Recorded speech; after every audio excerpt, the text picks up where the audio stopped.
Good morning, good afternoon, and good evening to all my friends around the globe. You are watching The Experiment on YouTube. I'm your host, Joe Sorrell. And tonight, we discuss basketball, baseball, mainly. We could talk about other things too here and there if the subject warrants it. But tonight is dedicated to the LA Pillars. The LA Pillars, and that is always going to be the LA Pillars. I'm sorry, Rams. Sorry, USC. I'm sorry, UCLA. The LA Lakers and the LA Dodgers, which is an interesting conversation in itself. I heard someone ask the other day, who runs LA? And I started laughing when I first heard the question because that's usually the first right answer is the instinct that you get when somebody asks a question that's funny, that's ironic, that is obvious, right? So when you look at the history of LA sports, you gotta look at it from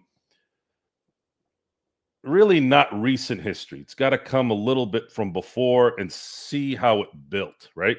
So the LA Lakers came to LA, moved from Minneapolis in 1960. And coincidentally, they drafted Jerry West in that draft. So Jerry West was an LA Laker his entire career. He never touched the Minneapolis side. Elgin Baylor did. Elgin Baylor was drafted in 1959. He's the sole rookie of the year ever in Laker history, too.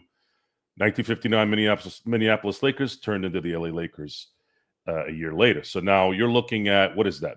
65 years of Laker basketball in LA.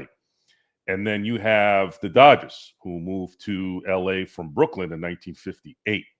And when you look at the timelines of everything, I mean, you can't really say there's a difference, right? It's a couple of years. So they've essentially been in town the same amount of time, and they both came from previous cities. So how do you justify whose town it is? Well, I mean, for the pretty much the entire time, you could say it was probably the Lakers, but was it? Was it really? Because you got to think about where the Lakers were from 1960 until 1971. 1960 to 1971, Lakers didn't win a championship. They were losing to the Celtics. They had just lost to the Knicks in 1970. So it was not necessarily a title winning culture yet, right? So you're talking about a pretty good amount of time there, right? You're talking about 11 years, 12 seasons, if you count 71, where the Lakers were kind of the bridesmaids. Now, the Dodgers are not too far from that. They were known as the bridesmaids whenever they played the Yankees until they finally beat the Yankees in 1955. So from 1958 until let's use the same timeline with the Lakers. You're looking at the Dodgers where they won in 59 to beat the Sox. They beat the Yankees in 63. And am I getting these times right? I think 63 and 65. So they won in 59, they won in 63, and they won in 65. So you could say LA Dodgers kind of had the foothold there, especially when you had an all-time great like Sandy Koufax kind of pitching, and of course Drysdale as well. So Dodgers kind of took the lead there. And then the Lakers won in 72. Now the Dodgers was still good. Dodgers went to the World Series the following year after 65. Unfortunately, they got swept by the Baltimore Orioles. And then 8 years later, they ended up playing the A's, lost that one. They ended up playing the Yankees in 77, 78, lost those two. Lakers won one in 72 and then kind of died out a little bit the rest of the 70s until Magic Johnson came in 1980. As soon as Showtime hit, this is where things get a little tricky because baseball is very fickle, right? It doesn't matter if you're the best team a lot of times. It's a matter of momentum. It's a matter of what no name will win you a series or win you a championship. So the 80s was an interesting year because in the 80s, I always said that any team that won multiple championships in the 80s would likely be the almost like 3 or 4 titles in football or basketball. Well, the Dodgers won in 81 and 88. They were the only team in the 80s to win multiple championships. So, but the NBA came into its own, excuse me, in 1980 to some degree with Larry Bird and Magic Johnson, and then it really hit really hit mainstream really in 1984 because that was the first year the finals were live. So the 80s belonged to the Lakers. I mean, I don't think there's even an argument with the staunchest Dodger fans. LA Lakers won 5 championships, even though the Dodgers won 2 in that decade and were very competitive in many of those years as well. The Lakers took over LA, and they had been in charge of LA in the 80s, in the 90s, in the 2000s, 2010s, even when they weren't playing well in the 2010s. So you're talking about 40 years of the king being the LA Lakers. Rams had been going back and forth to St. Louis. The Raiders went back to Oakland. Can't say it's football. USC had a little bit of a blip during the early 2000s, but I never attribute a college team to be the pillar of a city because there's too many college teams in town.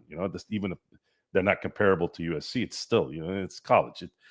Too kind of city, too into the like little stuff in there. It's not big, like global city stuff. So you had the Lakers and the Dodgers not doing so well, sort of not. I mean, they were competitive, but they also weren't competitive at the same time in the early 2010s. And it was nice that the only one that's pro team that I know of that was birthed in LA, which was the LA Kings, they kind of held the fort a little bit by winning a couple Stanley Cups, 2012 and 2014. So, props to the Kings. I always want to give them a little bit of props because they actually did something when we needed them to do something. But you had a 40-year plus run with the Lakers, and there's really no argument. And you now move it to now. You move it to what's going on now. And I've seen a lot of my friends who are Dodger fan and Laker fans who have somewhat lost interest in the Lakers. And the Dodgers have somewhat taken over their thoughts, their wants, their needs. I'm not gonna lie. I'm watching more Dodger content in the offseason than I am actually watching LA content during the season. What does that tell you? It's not what you actually think. The reason why I'm not following the content for the Lakers is because I'm not a big fan of those who discuss and talk about the Lakers. Dodgers have what I feel a more intelligent crowd that talks about the Dodgers versus the Lakers. I think there's too many jugheads that talk Lakers, that talk basketball, that all in all isn't too well. They almost kind of remind me of what the Mets fans are doing right now and what the Yankee fans are doing. I've noticed there's so much disdain for everything that doesn't go in any positive way. I mean, I'm going to use the Mets as an example since we're talking baseball and all this, and I brought them up.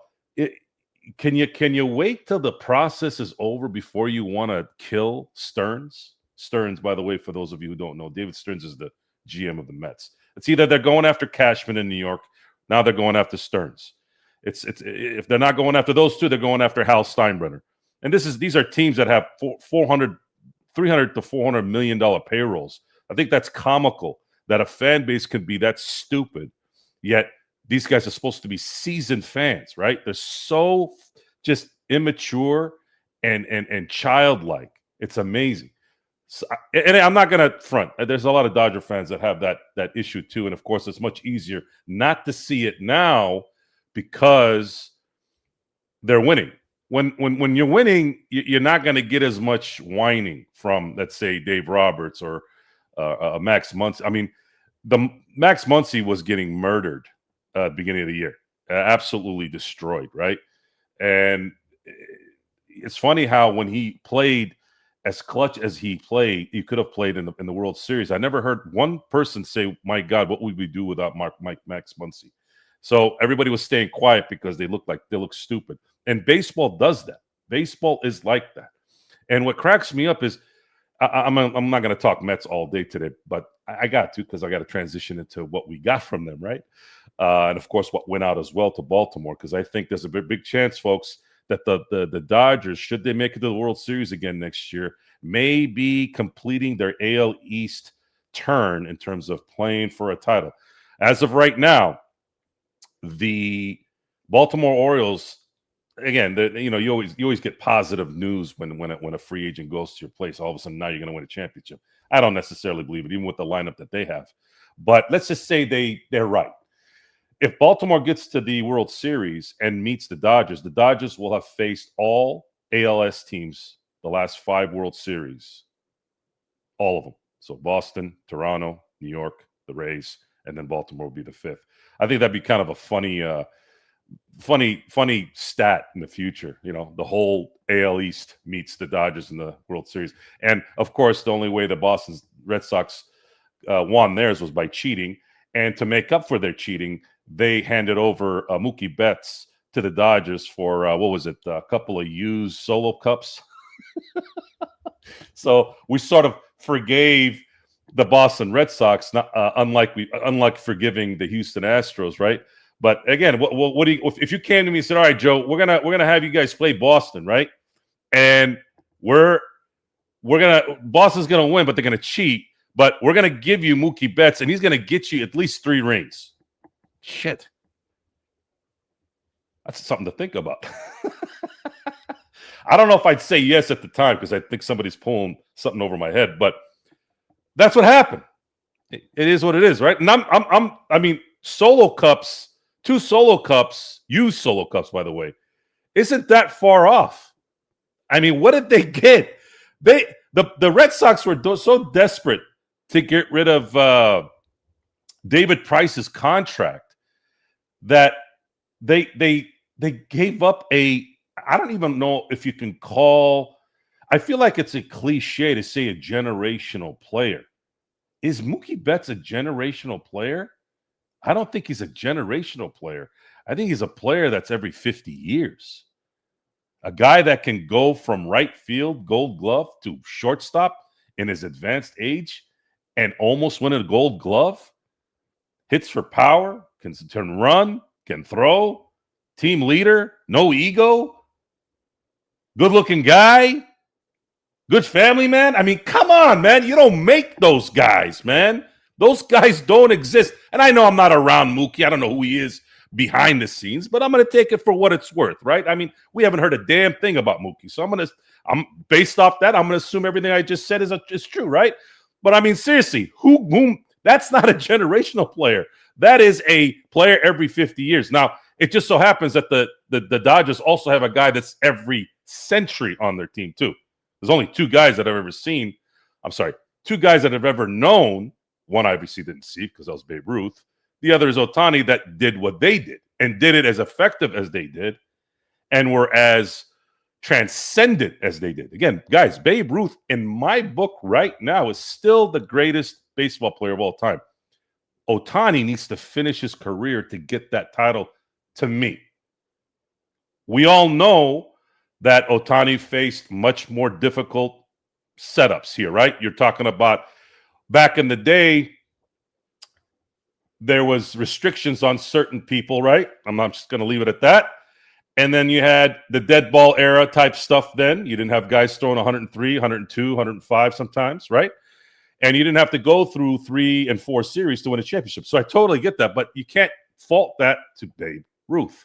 Babe Ruth can't teleport himself to the future and then play these guys to prove that, hey, that era was legitimate. Look, he was legitimate in his time, and what he did for a sport is as big as what Ohtani's doing to the sport for his country, right?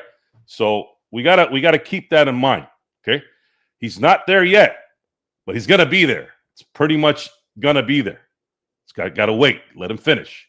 Let it finish. Just like the Mets fans that listen to this. Let it finish first. Relax. Let it finish. Free agency in baseball lasts until practically the deadline in the summer. That's how it works in baseball. This isn't the NBA in July. This isn't the NFL in March. Okay, you got to wait. Bryce Harper didn't sign until what, February? Hell, Snell with the Giants. Didn't he sign in March? I got to look back at the history on that, but this doesn't happen all at once. So relax. RELAX. That's my boy Aaron Rodgers. Relax. Let it play out. Relax. You guys are all mad about the polar bear leaving. Guys, you guys didn't even make the playoffs with all these guys. What do you want your team to do? Stand pat and say, let's try that again. No, got to use some common sense. You guys see the problem with the Mets is they got that Clipperitis that the Clippers have with the Lakers. They have that with the Yankees, and now they're having it with themselves. It's like, relax.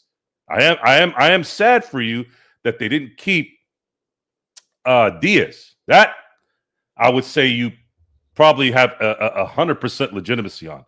Darren Williams was your guy, though. That's the guy you guys decided to. That's who Sturz decided to sign. Maybe he thinks that on and off timeline that Diaz has. If you look at Diaz's, other than the year he was out from surgery for an injury, Diaz is good, bad, good, bad, good, bad in alternate years, right? So maybe and he's on pace for next year to be that too. But even when Diaz is bad, he's still good. It's just that he was dominant every other year since like 2019.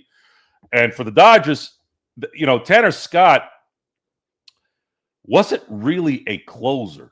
He was a setup guy, a very good one, right? I mean, he couldn't hit a beach ball against him. That's how good he was 2 years ago. And I believe what's going to likely happen here is I believe that they're going to use Tanner Scott as the setup and then use Diaz as the closer in traditional form. Obviously, you probably see Tanner Scott close sometimes when Diaz is pitched for 2 or 3 days in a row, but we'll have to wait and see how that works out. And again, one last message to the Mets, dude, relax, let this play out, so you stop whining. Geez, New York people, all they do is whine. I mean, it's not just New York people; it's just that you hear it more from them than anybody else. Let me get some of your comments here before I start to lose you guys. Craig, hello, my friend. Thank you for being here. Tony, the Dodgers have been more successful than the Lakers in recent years. See, you can't base it off success all the time, guys. This is about history. It's about culture, right? For me, as a diehard Laker and a diehard Laker and a diehard Dodger fan, guys, the Dodgers, even when they weren't winning World Series, were still packing the house. You're talking about the largest capacity stadium in Major League Baseball. It's 58,000 people can sit in Dodger Stadium. So that place is full every year. You're getting 3 million every year. They got to 4 million this year for the first time. So it's not out of the. The Dodgers are extremely popular. It's just that now that they're winning titles the last 6 years, now it's starting, and the Lakers have been really bad lately in terms of winning titles. It's hard. It's hard to argue against it, but I have to say it's like picking your children. If you have kids, I'm not going to pick who's better, my first or my last born. Just not going to be something I do. They're exactly the same to me. For the Lakers and the Dodgers, whereas it wasn't like this, for most of the time, I'm not going to lie. But as of right now, especially with who's running things, like since Mark Walter and the Guggenheims have taken over the Dodgers, even before they won in 2020, you had that feeling that the Dodgers were on the up and up. They were coming. And because you're seeing something that I had only saw the Atlanta Braves do, right? And the Atlanta Braves at that time were owned by the Turner Group. And you knew that Turner was one of the more popular billionaires in the world. He could afford anything. He was big with the wrestling stuff. So it made sense that the Atlanta Braves were always competitive and paying for talent and all that stuff. So they were in the playoffs 14 years in a row. The only problem with that run was that they only won one World Series. And it wasn't necessarily their fault. I mean, you got to look at the kind of crappy luck of those losses, right? You look at the 91 World Series, poor John Smoltz, he pitches a shutout through 9 innings, but he just happened to have the worst luck ever where Jack Morris went 10 innings and didn't allow a run. They lose 1-0 in Game 7, right? Then they lose to a formidable team that ended up going back-to-back, which was the Toronto Blue Jays in 92. Then they lose in 93. Then there's a strike in 94. And then finally in 95, and they beat what I believe, honestly, and actually the 97 team might have been better than this team, but at the time I was like, this is the baddest offensive juggernaut I've ever seen, which is the 95 Cleveland Indians. 95 Cleveland Indians and the 97 Cleveland Indians were a freaking hitting machine. I mean, you think the Toronto Blue Jays were good in this last World Series? Times that by 10. That's how good that those guys were. Hell, Oral Hershiser, wasn't he Oral was an AL American League Championship Series MVP in 95. Oral's always been clutch in the playoffs, right? But Atlanta won that World Series, validating that run of the best starting pitchers of all time, right? With Maddox, Glavine, Avery, and Smoltz. So they win in 95, and then they're probably at this point on a roll, right? They're on a roll. They're on a roll until Game 3 of the 96 World Series. And then John Leyritz hits a home run. How different would history be had Atlanta won that series, right? They had a lead in that series too. They had a lead. They should have swept the Yankees in 96. They may have not won in 98, but you never know, right? Because that confidence, right? Like baseball is so confidence up or confidence dead that who knows what would have happened after that. So moral of the story is these guys went on a 14-year run from 1991 to 2003. That's 14 seasons, right? Only won one World Series. Now, fast forward, Dodgers were starting to look like that too, right? They lose in 2017. Well, yeah, they lose in 2017. They lose in 2018, and then they have a absolute heartbreaker in 2019 against the Nationals, which they had no business losing to in the NLDS. And then, of course, in 2020, right before 2020 started, we find out about what really happened in 17 and 18. And then that kind of eased that stuff a little bit in terms of the worrying about them being at the Atlanta Braves. And of course, they ended up winning the championship in 2020 and then had a couple of lulls and then finally got things right by winning number 2 and number 3. And it's that makes it feel good, right? You look at since 2013, the Guggenheims bought the team in 2012, and then since 2013, they have been to the playoffs every year. You're talking about a team that's been to the playoffs 13 straight years. They are, I believe, 2 years away from having the longest playoff streak ever, even more than the Yankees, obviously more than the Atlanta Braves. The Braves have the record for 14 seasons. So when you have that kind of run, and then you see what the Lakers have been doing since 2013, you start to, especially for the youngsters, you start to kind of sway into, is it really the Lakers town still? Because we equate greatness with winning titles, right? Well, you might have had an argument before February of last year. Oh, you definitely would have had an argument if Jeannie Buss and Rob Pelinka were still going to be running this team here in the next few years, which they're not.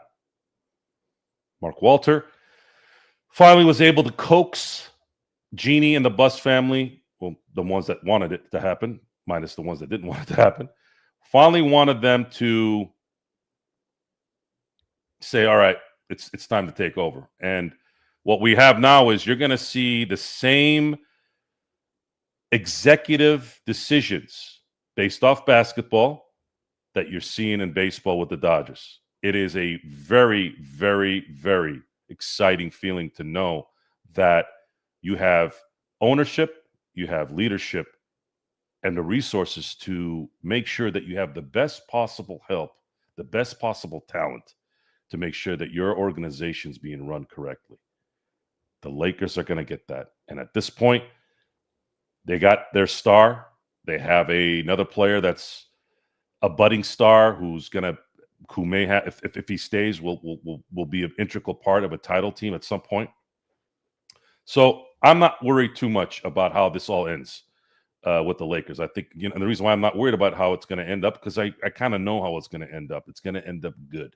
At some point, Mark Walters and the Guggenheim Group and the people that are running the Lakers right now are going to have things set correctly. Not going to have to worry about Rob and his snake oil. Not going to have to worry about Jeannie and her flightiness. Not going to have to worry about Rambus and the Rambus. You're going to have to worry about the bus fucking family arguing about stupid dinner plates, whatever the hell those guys argue about. All that hairy high school BS is going to be gone. Gone. You're going to have real adults running this thing. So, long story short, although it was a long story, Lakers, Dodgers, in my view, are the two pillars, and they're even in my book. And that's the bottom line. So, the title of the show was trying to think of a good title. And you have to think of a good title sometimes because you want to bring in something, right? That's kind of how the algorithm works. And of course, you guys know how I am, and I figured it would entice you, even though you guys would probably be here anyways. But the title, and I'm going to read it, it says, "The Price of Winning and How It Builds a Loser Culture Around It." There's a you're probably reading, if you're just reading that and not really thinking behind the words, you're wondering, what the hell are you talking about? What do you mean the price of winning and how it builds a loser culture around it? Well, the loser culture around it has nothing to do with those who are winning. It's the outside. And I really try to not give this attention, but I feel like it needs a coup de grace. It needs kind of, at least in my view, it needs a little bit of kind of a stamp on how stupid society and the sports fan is. And that's why I was talking about the Mets a lot, because, and it's not just the Mets, it's the Yankees, it's Dodgers sometimes too. Dodger fans can be just as obnoxious. But what we're seeing here, and sports always is a microcosm of society. It's always a microcosm of society, especially when things get too consistent, especially when a team starts to win too much. So, to give you a backstory on some of the consistent winners of the last 25 years, you look at a team like New England. New England, I remember vividly when they beat the Rams in the 2001-2002 Super Bowl. They said, "Wow, the underdog. Wow, stop the greatest show on turf at that time. Wow, yay, go Patriots." And then as the Patriots started winning a lot more, they started to dislike them. And of course, it became an ongoing thing where everybody hated the Patriots. Now, there was some reasoning behind that. You had Bill Belichick, who comes off obnoxious to a lot of people, arrogant. You had a lot of the cheating scandals with that, the Deflategate, the cameras, all that stuff, right? The Spygate. So there was a little bit of, okay, I can see why you don't like this team, right? They're kind of weird head coach and they're obsessed winning quarterback who's doing anything to win, all that stuff, right? Apparently that's not good, right? Somebody wants to win a lot and trains a lot and does all that, right? So, okay, I'll give you that one. Fast forward. Then you got the Patrick Mahomes era with the nicest head coach I've probably ever seen in my life. That's great, right? That's Andy Reid. These guys start to win. They go to 7 straight AFC Championship games the day Patrick Mahomes is called to be the starting quarterback. They go to 5 Super Bowls, win 3. And then within the last year or so, I'm hearing some of the most vile, disgusting things about Patrick Mahomes. And then you hear about stuff about Travis Kelce. And of course, he's going out with Taylor Swift and the things that people say about that situation. First of all, I've never seen those two do anything to anybody. They're not trying to be obnoxious on TV. Like, they're not those Hills skanks with the dudes doing all that. Like, they look pretty normal when I see them on TV. They look like a couple that love each other, right? Like, you don't see them doing stupid shit. Patrick Mahomes, oh my God, I have heard some of the most vile stuff. Oh, his wife's this, his brother sucks, and he sounds like somebody's doing something up his rear end because his voice. And I'm sitting there going, wow, what has Patrick Mahomes ever done? He's never cheated. Andy Reid's never been obnoxious. He's the most respectful guy you'll ever see, who gives media guys all the time they need. You never hear or see anything of him blowing up on anyone around him. Like, what the hell is your problem with people who win? So let's fast forward to our team. I keep hearing the evil empire. This is not the evil empire, okay? This is the old republic. The old republic, if you want to go with the Star Wars lingo. Who on the Dodgers is evil? Who? Freddie Freeman? No. Shohei Ohtani? No. Mookie Betts. I just said, what did I say about Mookie Betts? We talk about generational player. I said no. He's an every 50-year player because of all the stats. Attitude and ego matter in sports in terms of what value a guy has. Think about that. You're talking about a guy that can do anything on a baseball field. Not a lot of guys can do that. Okay? We take it for granted because we see Freddie Freeman. We see Shohei Ohtani. We've seen Clayton Kershaw. These guys that are not human at their position. So you forget, right? Who's evil? Who? Is Max Muncy evil? He has a little bit of an attitude, but is he evil? I mean, were you really upset when he told Madison Bumgarner to go get the ball from McCovey Cove? I mean, Madison Bumgarner came at him. He wouldn't even do anything. Who? Tommy Edman? Is Tommy Edman evil? No. How about Teoscar Hernandez? Is he evil? Throwing seeds all over the place. How many evil people are throwing seeds at you? If seeds weren't invisible once they hit the grass, I think he'd throw flowers. But the problem is flowers would be everywhere. So seeds is the easiest way, right? So who? What? Who is evil? Will Smith? Not that Will Smith. Not that one. The white one. America's catcher, Will Smith. Game-winning home run, Will Smith. Is he evil? Is Snell evil? All Snell does is walk around and crack jokes. How about Glasnow? Is Glasnow evil? The handsome warrior. Who? Who else? How about Yamamoto? Let's go with Yamamoto. I think the only people that can say Yamamoto's evil is Toronto. That's it, right? So let's, this evil empire, we hate the Dodgers because they spend money. Assholes. The Yankees have been spending money for 30 fucking years. Okay? For 30 years. 35 years since Steinbrenner came back in 1990. You have another New York team that's spending money all over the place. You know what that money went to? It went to Dick. They didn't even make the playoffs. They lost the playoff spot to the Reds. You know what the Reds are doing right now? They're trying to cut payroll.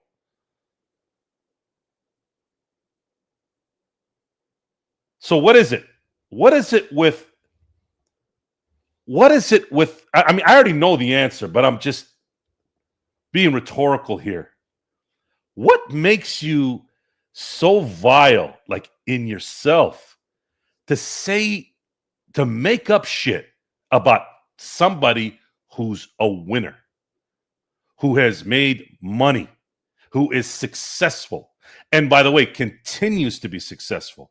Why does the public love to hate that? Because I'll tell you right now, guys, it is one of the worst things you can do to a society, and you're seeing the result of it. I'm not a believer in this. Oh, hate brings audiences. Yeah, okay, yeah, it brings an audience, but it infects. It infects the enthusiasm. You get upset at a player screwing up. You get upset when someone's not making the right call. You get upset when someone isn't doing what they're supposed to do. That's fine. I'm not saying that you can't be human and get mad at something for not working. But when it is working and you still hate it, what does that say about you? And what does it say about you when that person finally hits a wall and you're happy and you can't wait to find something about that person? It's a disgusting existence. And I gave you some good examples here. I gave you some really good examples. Why do you hate Patrick Mahomes? What the hell has that man done? What, he complained on a penalty once? Seriously? That's why you don't like him? Because he's angry about not winning? You know what an evil empire is? The pieces of shit. Thank you, Craig. And with that,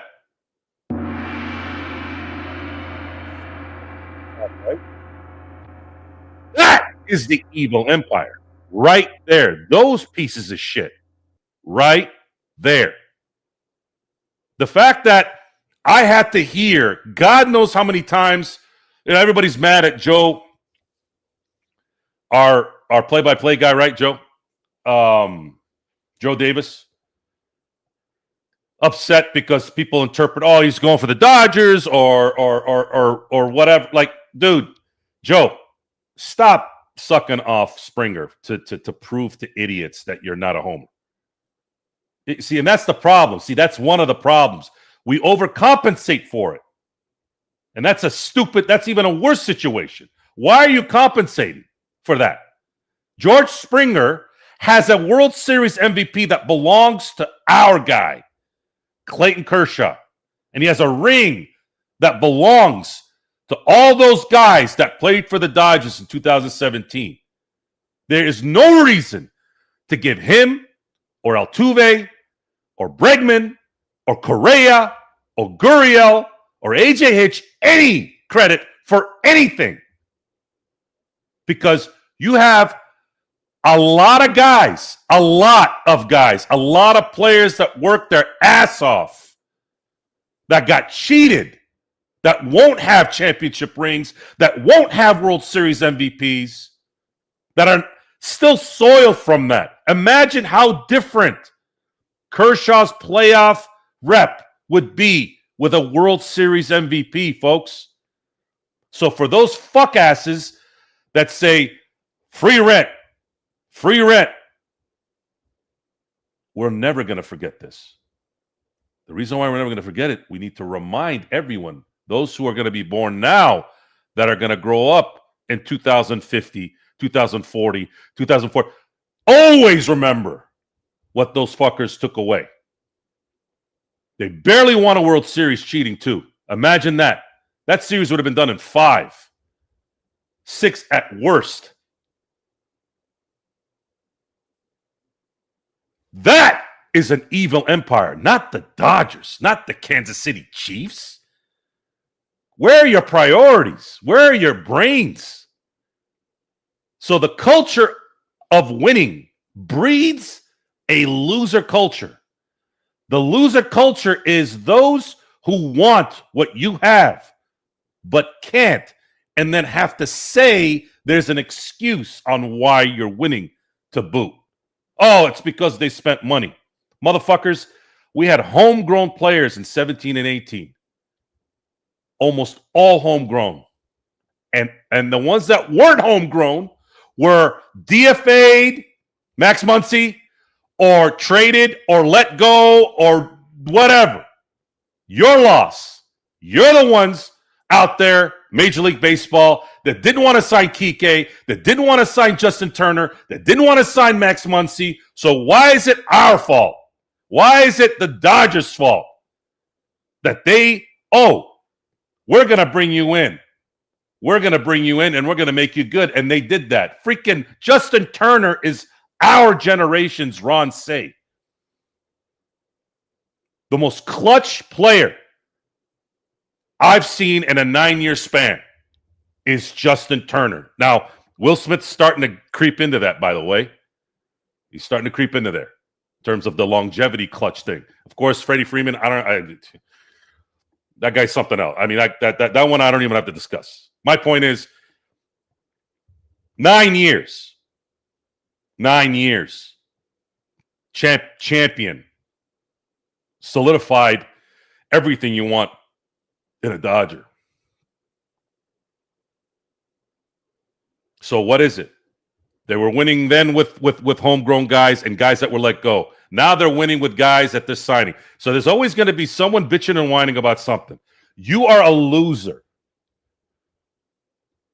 Those who complain and whine when you don't get what you want, and it spills, and really this is just a spillover from society. Society hates successful people so much so they start yapping about, oh, we need to tax the rich, we need to do this, we need to do that, we need to stop these people. Look, I'm not saying a lot of these guys aren't pieces of shit, but be careful what you wish for, because the only ones that get hurt are us, the regular people.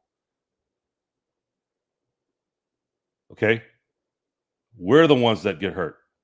We're the ones that soil our brains with garbage to the point where you're watching shit on TV all the time because you can't get away and watch sports where there's real talent and enjoy greatness. I want greatness. I'm not a Kansas City Chiefs fan. Kansas City has been whooping the Steelers' ass. Patrick Mahomes has been whooping the Steelers' ass. But I never went into a game watching someone like Patrick Mahomes and watching someone like Andy Reid and saying, man, these guys are the evil empire. Really?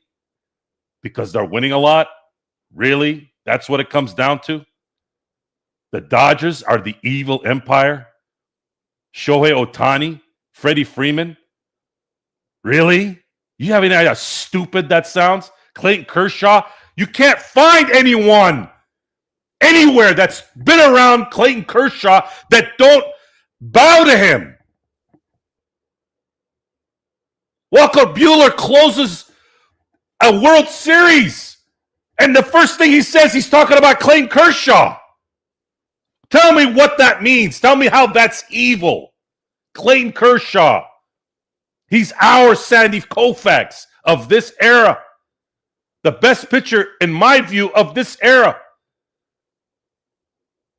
How is that evil? How are you not going to cheer? Is it because it's LA? No, it's not, because I just gave you an example of the Kansas City Chiefs. No one cares about Kansas City. It's the middle of nowhere, literally.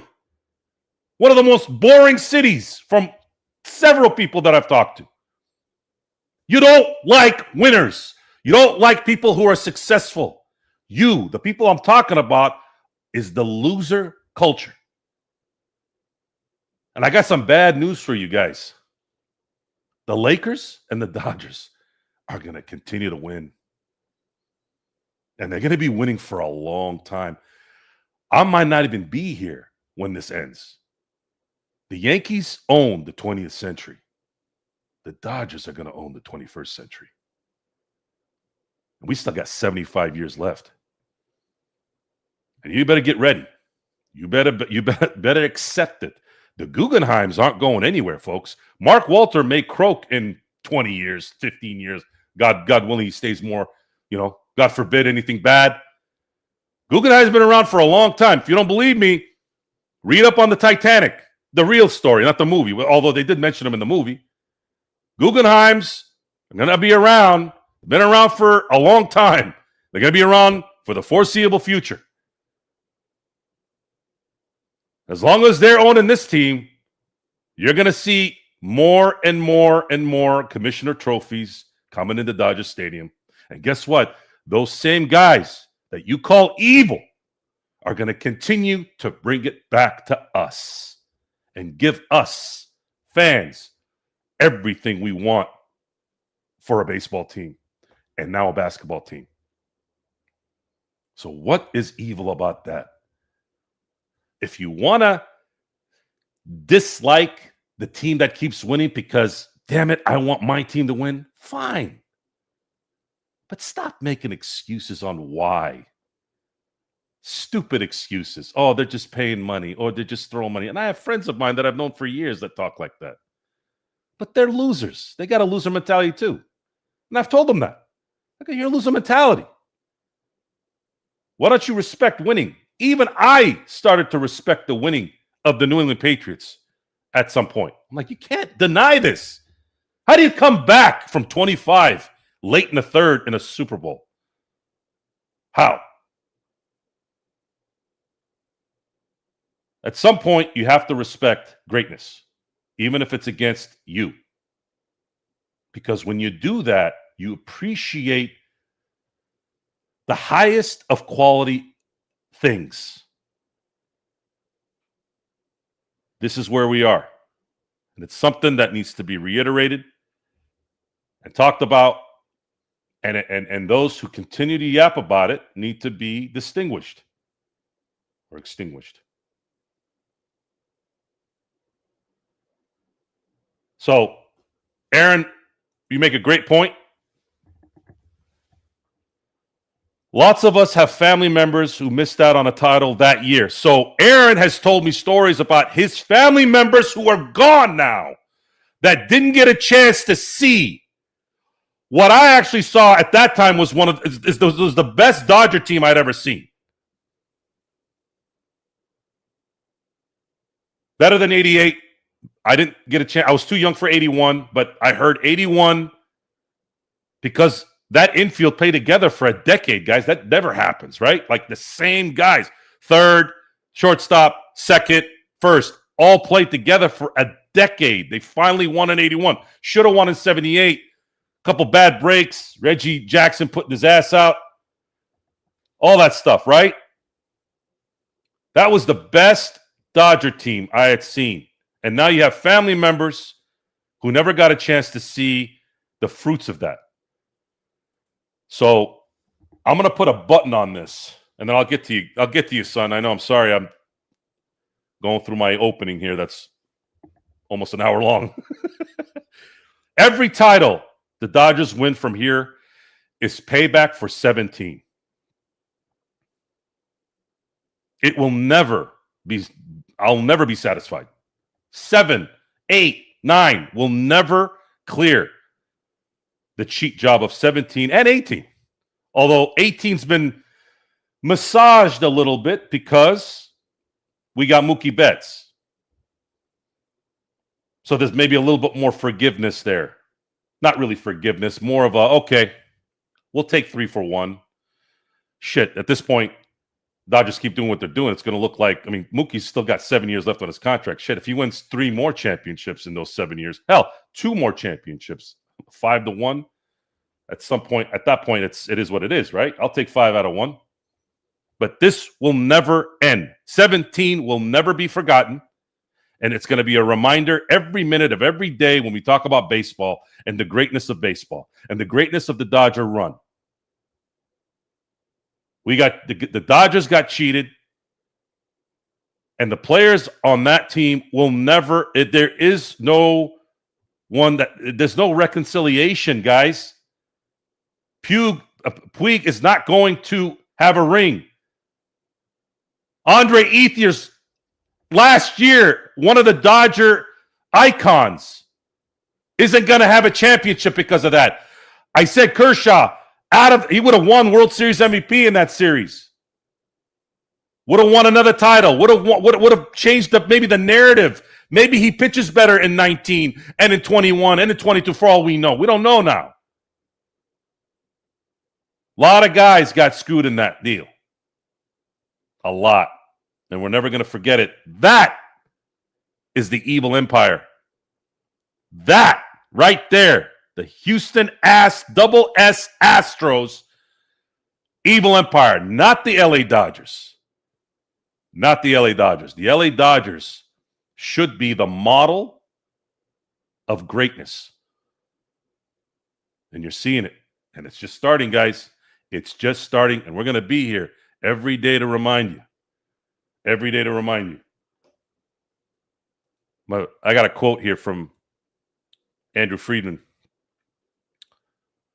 The tall glass of water, Kirsten Watson was interviewing today. So She had asked him a question, and Andrew said, need a position player, ideally good on both sides of the ball. We feel good about something lining up, but may have to be a little bit patient. So the calm before the storm, I've noticed that I'm starting to get a feeling, even though baseball's known to be slow in terms of the free agents coming in and out, right? I feel an instinct. I feel something is brewing. And when it drops, this narrative is going to continue. So maybe I'm trying to get ahead of it a little bit. I try to get ahead of it a little bit. But don't get mad, folks. Don't get mad, folks. Edwin Diaz could have been signed last year if the Mets really wanted him. Why did they wait till free agency? If he was so good. And as far as him taking a little bit more money to go to LA, is that really what it was? Is that really what it was? You're telling me that Stearns and Cohen wouldn't have given him an extra $3 million? I mean, they gave Juan Soto $800 million to not make the playoffs. They gave $800 million. And by the way, when I say $800 million, that's what happens over. They have a little clause in that contract. It's not just $765. It goes to $800 if a couple of things happen, which are likely. I won't get into that because it doesn't matter. $800 million to a guy that still wanted a clothing allowance for his mother because $800 million wasn't enough. What did that tell you? All these guys that are smart billionaires, right? All the billionaires are going to buy everything, and the billionaires are going to win everything. How come Stephen Cohen fielded a team that didn't even beat the Reds for a playoff spot? And what if they did? What if they did? What do you think was going to happen that week anyways? Shohei would have whooped their ass like he whooped Cincinnati's ass. Dodgers would have taken that 2-0 and went to sleep without a worry in the world. So what were you really, what was this $800 million for? Oh, you have a fan favorite, a Met in the making icon, and you tell him, yeah, go play in Baltimore. And now I got to hear about how Baltimore is going to be this next team. And I'm like, don't be surprised if Baltimore doesn't even make the playoffs. Who has the fortitude? Who has the focus? This is baseball, folks. The Yankees, after the 2001 World Series loss, the boss, Mr. George Steinbrenner, went nuts. Started buying every player he can, whether it was Mussina, whether it's Giambi, Clemens, obviously he bought before, A-Rod, it didn't matter. 02 didn't win. 03 didn't win. 04 didn't win. 05 didn't win. 06 didn't win. 07 didn't win. 08, 8 straight years. And it took Godzilla in 2009 for them to win that series. Money don't buy you rings in anything. The Dodgers were 400 plays away from losing the World Series. They just happened to play those 400 plays perfectly to avoid it. Hell, let's talk about last year. What if Freeman grounds out? Dodgers are down 1-0 against the Yankees. I always say, typically, when a home team loses game 1, that game usually goes to game 7. So the series would have gone to game 7, and who knows what would have happened, right? So understand what's going on. This is not going to change anybody. People are wretched, disgusting pigs. But I want this on tape so that in case you guys run into somebody, just play the tape. And I'd love for someone to come talk to me directly onto the show. Tell me why you think everything is always, oh, they're spending all this money. That's why they're winning. What was it before they started winning World Series? Oh, it was chokers. Oh, it was Kershaw's a choker. They were spending money then. They were getting the Trey Turners. They were getting the Manny Machados. Why now it's about the money? Why? Hanley Ramirez gets hit by Joe Kelly, fucks up that whole run. What about that? We don't talk about that, do we? Matt Kemp gets screwed out of an MVP. No one talks about that. Why is it when it's the Dodgers winning, it's bad? Eat shit. How about that? Eat shit. 2017. I'm not even going to go back to 13 and 14 and 15 and 16. I'm not going to go back to that. Fuck all that. Starts at 17. It starts at 17. Every title that the Dodgers win, I'm going to remind you of retribution of 17.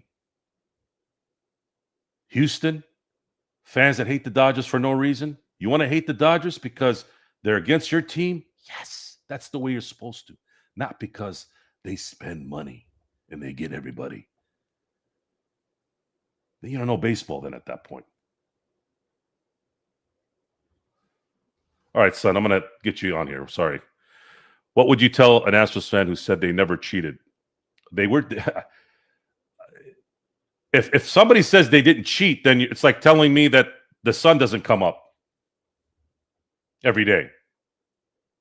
They all ratted each other out. That was why they didn't get everything taken away from them. Manfred made him a deal. You know how the FBI and the gangster movies always finds a rat? So the feds find a rat and he rats on everybody, right? The only difference is this was a boat full, an Astros full of rats, so that they had immunity. Immunity to getting their rings taken away and their trophy taken away. All they had to do was admit that they were rats. And they did. I think a rat has more value than that championship for the Astros. At least rats are food for other animals. You know, they're part of the food chain, right? Just saying. But I was so stressed from the World Series, I couldn't get all that I wanted out of the constant bullshit that I had to hear about George Springer and how great he was and how he's the leading hitter of this and leading hitter of that. Motherfuckers, this guy knew what the fuck was coming for 3 of those years he was in the playoffs. What the fuck?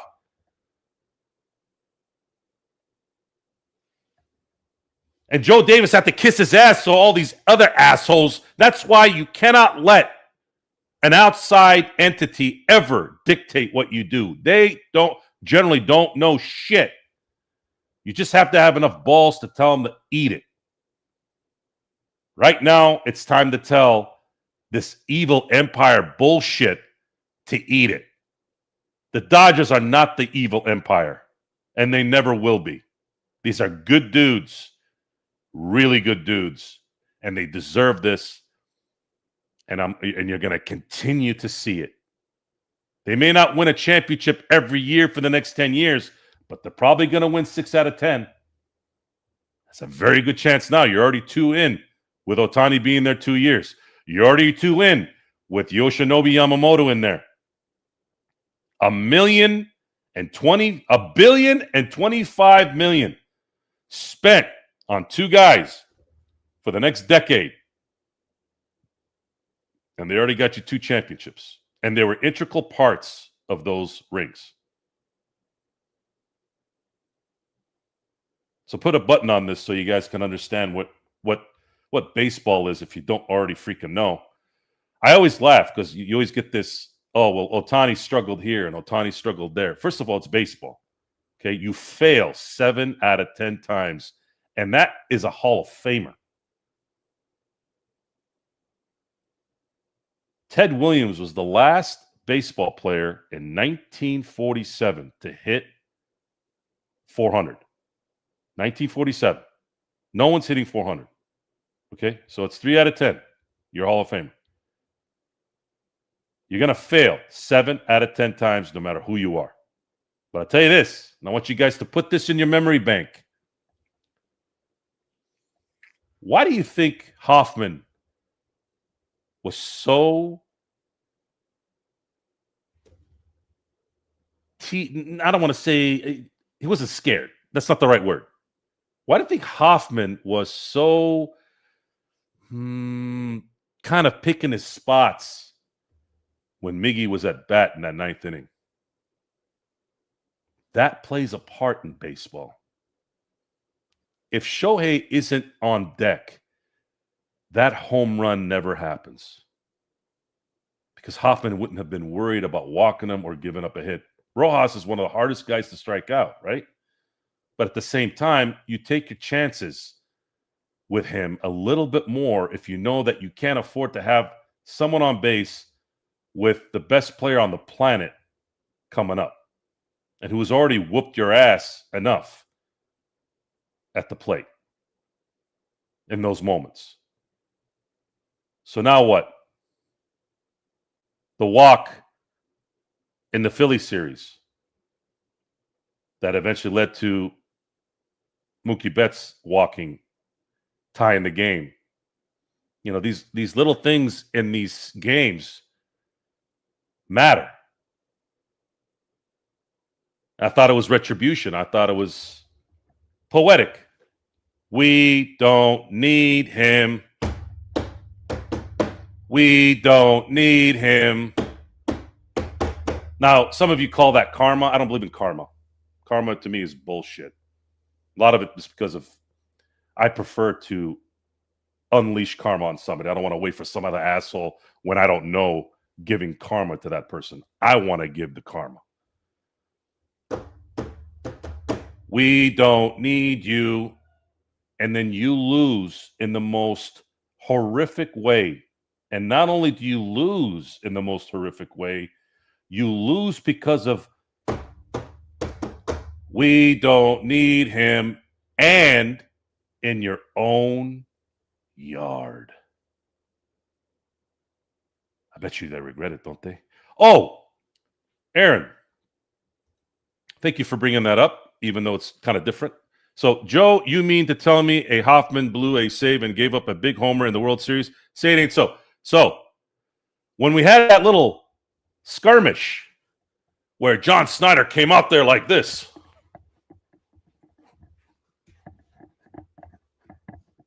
you know, sports fighting, right? Everybody, they can come out there because they know somebody's going to stop it, right? So, one of the dumbest things, by the way, that happens with that, I love dugout clearing anything. Love it. Love it. Absolutely love it. But what I don't understand is why do the people from from the bullpen come over there? Like, what are they there for? What are they going to do?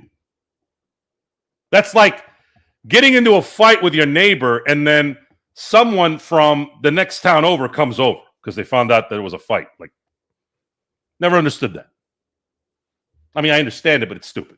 So, Hoffman comes with all the bullpen guys, and all of a sudden now he thinks he's Draymond Green. He thinks he can yap. You guys see where I'm going with this? You see where I'm going with this? Call it karma, call it poetic justice, call it whatever. If you're going to be a tough guy, make sure you bring the tough when it matters. Anybody can be tough behind a computer. Anyone can be tough behind a phone. Anyone can be tough when there's 4 guys in front of you while you're yelling at the other guy. But Miggy snapped that for him. Next time, shut the fuck up. Mind your own business. You want to support your friend? You want to back him up? Totally get it. Totally get it. But don't act like a tough guy like it's your problem. Because you got your ass served and you lost the World Series. Like you said in the post-game interview, you lost the title for your team. And, Drake never learns his lesson, does he? The guy's a fucking jinx. He never learns his lesson, does he? He never learns to shut the fuck up. And he makes everyone around them look like shit. Shut up. Shut up. Toronto Blue Jays fans don't even give a shit about you. That's about Drake. All that showing this crap is about Drake and only Drake. And this is why, folks, society disintegrates so much when you idolize donks like that guy. You want to enjoy his music? I love music. Love music. All kinds of music, except country. Country music makes me want to kill myself. But even as much I dislike country, respect for those who do it. It's hard, right? Why do you idolize people like this? He's a chode. He's a chump. Stop idolizing bums, and you'll find yourself in a better place. Support it. Go to their concerts. Get tickets to the sports. All that. Guys, that's, you got to live your life and enjoy cool things. Idolization is the problem here. Stop idolizing. And stop with the stupid, evil empire. Oh, they're only winning because of false narratives. They're all false narratives. That's all it is. It's your stupid ass, weak ass loser mentality that creates this. It's the system. I need to get mine. I need government to do this for me. That's what that is. And it spills over to sports. Put your pants up. Go to work. Oh, and by the way, guys, you're not good enough most of the time. That's just life. That's just life. You are not good enough. Just like a good comparison. How good, and I'm using this because he's back playing in the NFL. No matter how good Phillip Rivers was, there's got to be things that come together for you to win it all. Sometimes it's not your fault. It's just what it is. Phillip Rivers is coming back. I wish him all the luck in the world, except against the Steelers. But it's very likely Phillip Rivers will not win a Super Bowl. And there's talk that he may be a Hall of Famer. Dan Marino didn't win a Super Bowl. Jim Kelly didn't win a Super Bowl. Donovan McNabb didn't win a Super Bowl. Sometimes really good, great players do not win. Barry Bonds didn't win a championship. Don Mattingly didn't win a championship. Mark McGwire didn't win it. Well, actually, Mark McGwire won in '89. Sorry, I forgot. Played for the A's. Sammy Sosa didn't win. That's the one I wanted to say. So, wherever it goes, hopefully down the road, as things get bigger, losers are always going to make an excuse about why winners are winning. And if the Dodgers were an arrogant, scummy team, kind of like the Dallas Cowboys in the 90s, a lot of scumbags on that team, the Michael Irvins and suspect guys, right? I could see why somebody wouldn't like them and call them the evil empire, right? Although Troy Aikman, I had a lot of respect for Troy Aikman. I thought Emmitt Smith was a good dude. Not a big fan of Michael Irvin, never have been. Jay Novacek was great. Larry Allen was great. Come to think of it, I think Michael Irvin might have been the only guy on the team. Anyways, for those of you who are watching greatness coming together, hate that they're beating your team. Hate that, even to some degree, that they keep winning. But don't hate the winning and use an excuse why they're winning. That's stupid. Because then I already know that you don't know shit about baseball, which most people don't, guys. Most people don't. Baseball is very hard to know. People don't have the attention spans to watch baseball, to understand baseball. Hell, guys, I still don't even know what a balk is. I've been watching baseball for 37 years. I still don't know what a balk is. I've tried. I've sat there and looked at YouTube video after YouTube video. Oh, it's when his foot comes off the rubber. Okay. I didn't see his foot go off the rubber on that one. Oh, well, because he was showing he was going to go towards the home plate, but then he didn't. I'm like, what is it? What is it? What is it? Is it his foot off the rubber or not? So imagine that. I watched every game this year. Still don't know what a balk is. Yeah, but BC, come on. False start is as easy as speaking. False start, you go like this when you're not supposed to. A balk, I've seen a balk with his. I've never seen a balk where they take his foot off the rubber, unless it's like Kenley Jansen doing it on purpose.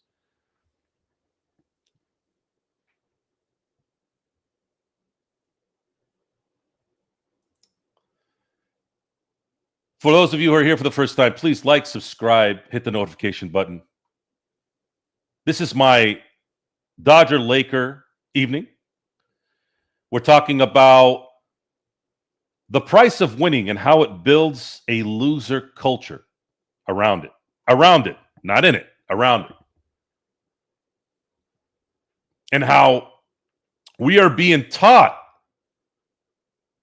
that hate brings attention and it's good for business. It's not. It's not good for business where it matters.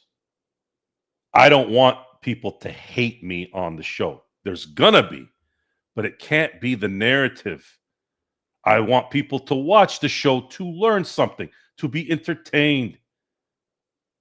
I don't want people to hate me. I don't do what I do to create hate.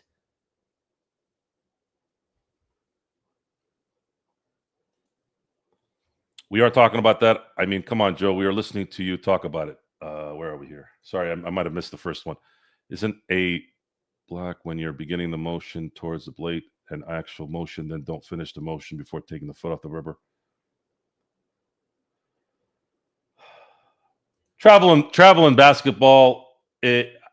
So I've been led to believe that it's a step and a half. More than a step and a half is a travel. But I've seen guys do 3 steps and not get called for a travel. So maybe it is that. It's a good one, Drip. Thank you. By the way, folks, my sponsor, Drip Show. Woo! It's right up there to the right. Or my right, your left. My right, your left. Drip Show. Even the hats are better than even the New Era ones. So, what did I miss? El Rosto. We aren't talking about that. What was that? What was that? I don't know what you're talking about there, Joke. Is that Joker? Sammy had Cork Gate. That's a win. Damn you, sir. Blasphemous. Get my Cowboys out your mouth. Oh, that's why. All right. Here, hold on. Let me finish what I'm going to say. So, I'm a Steeler fan.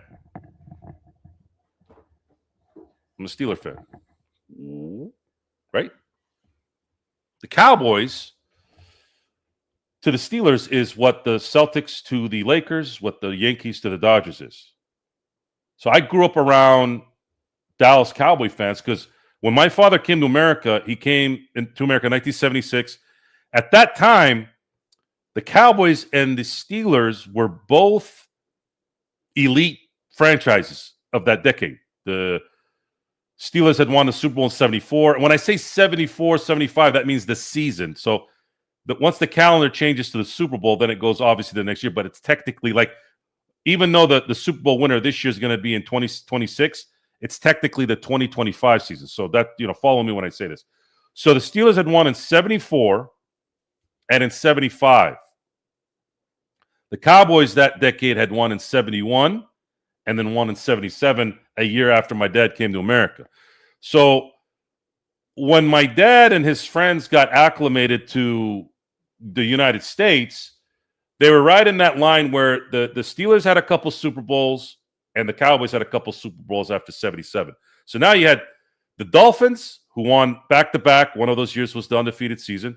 The Dolphins went back-to-back in 72 and 73. So now you had three teams that were 2-2-2 that decade. Problem is, Miami, since the Holy Roller in 1974, they kind of went away. Their team no longer was competitive in terms of playing in the Super Bowls, right? So in 1978, you had the kind of like the decider of that decade. So 78, the Steelers meet the Cowboys for the second time that decade because the Steelers beat them in 75. But that game was supposed to decide the team of the decade.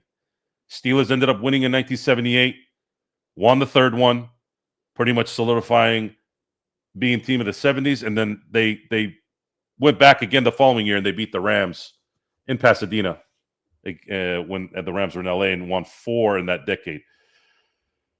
All but pretty much clinched it. So that's where the Cowboys-Steeler thing comes from. And then, of course, 20 years later, less than 20 years later, they meet in the Super Bowl in 1995, the 95 season. Steelers lose, and you kind of have, that issue. So, again, I had a lot of disdain for Dallas at the time because I was a kid, hated losing to the Super Bowl against them. I still need a Steelers Super Bowl win over Dallas to fulfill the trifecta for me. I wasn't old enough to see the 78-79 Super Bowl win against Dallas. And I saw them lose to Dallas in 95. So I need a Steeler beating Dallas in the Super Bowl, their most inner conference rival of all time is Dallas. I need the Steelers to win a Super Bowl against them to have the trifecta. So it'd be Dallas losing to the Steelers in the Super Bowl. I've seen a Laker win over Boston in the finals, and I've seen the Dodgers beat the Yankees in the World Series. So that's what that is. It was 96, but the season was 95. Yes, they are. Thank you. We are talking about the. I got to get some of your guys' comments. I've been missing stuff here. Yes, I see some soccer talk here. Let's see. Okay, Pale Fox. Dodgers are the only team capable of trading for and extending the 2-time Cy Young winner, Skubal. The Mets have the money to do it. What I believe is going on, and it's not rocket science at this point. I think this is the MO that the Dodgers have been showing for a while. The Dodgers are waiting. Dodgers are just chilling. That's what they do. They did it for Freddie Freeman. They did it for Mookie Betts.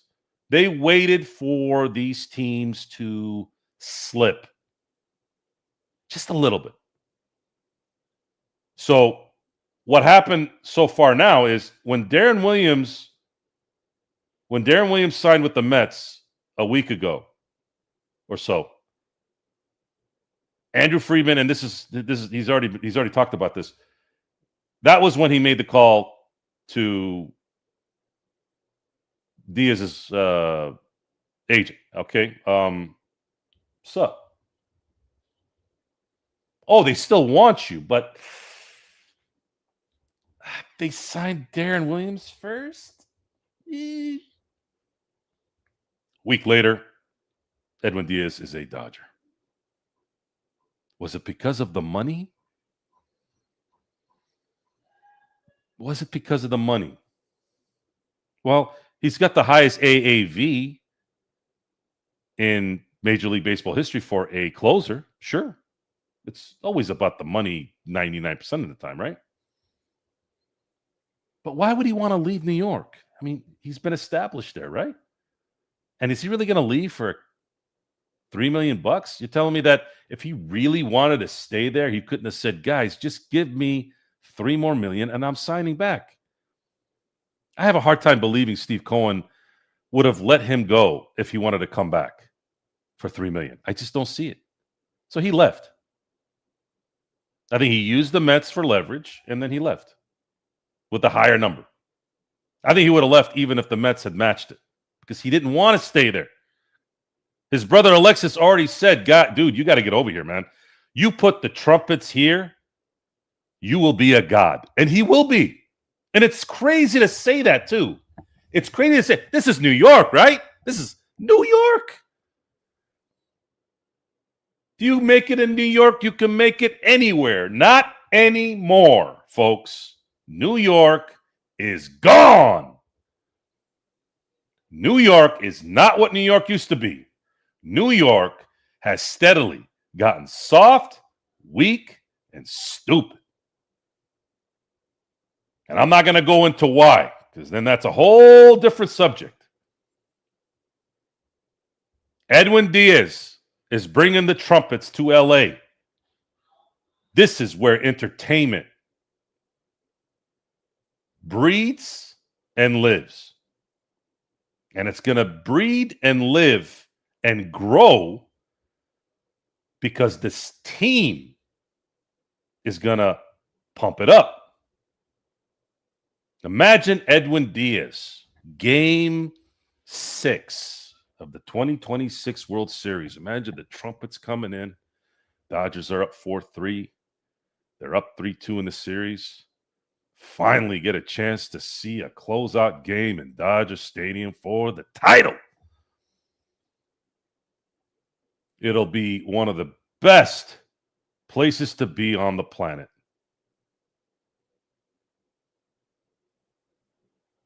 It's about entertainment too, guys. Why is Shohei so popular? Why is Freddie Freeman so popular? Oh, they're good baseball players, sure.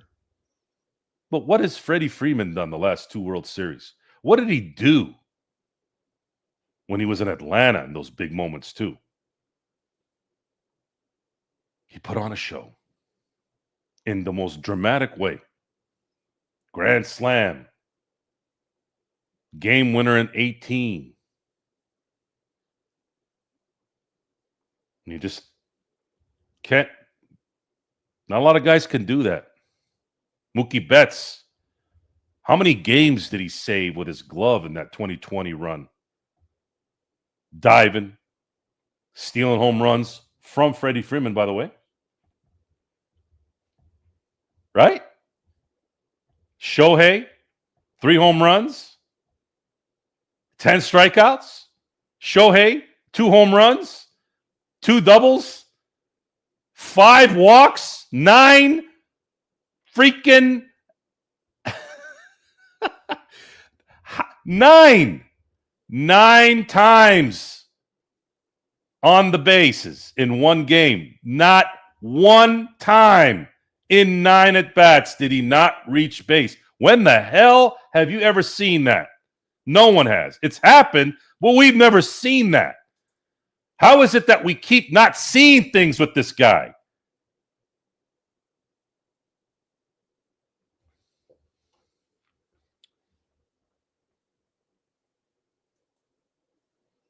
As much as I hate to admit, it seems to me they are unstoppable this year unless there are some key injuries down the stretch. Oh, we're talking about Oklahoma City. I guess I should probably start talking about the Lakers part of this show, right?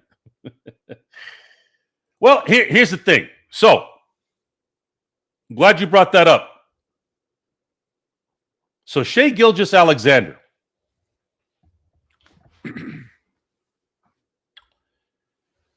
Shai Gilgeous said something today that makes me happy and grows the respect for him even more. He was asked about 73 wins. You know what he said? He didn't sit there and go, we're not really thinking about that right now. We're taking every game one at a time. And hold on, let me see if I have what's a good. Let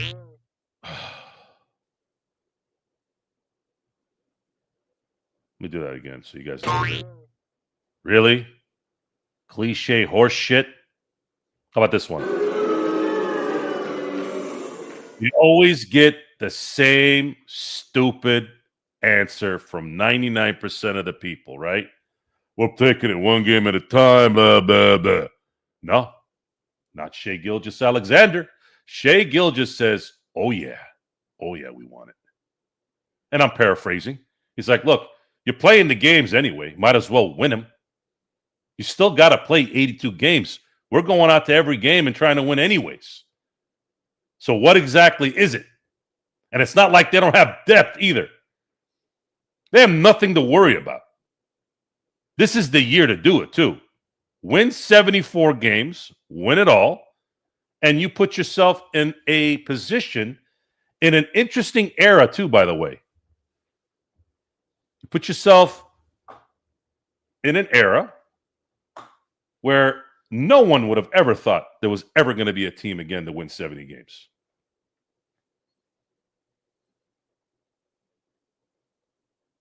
Respect greatness.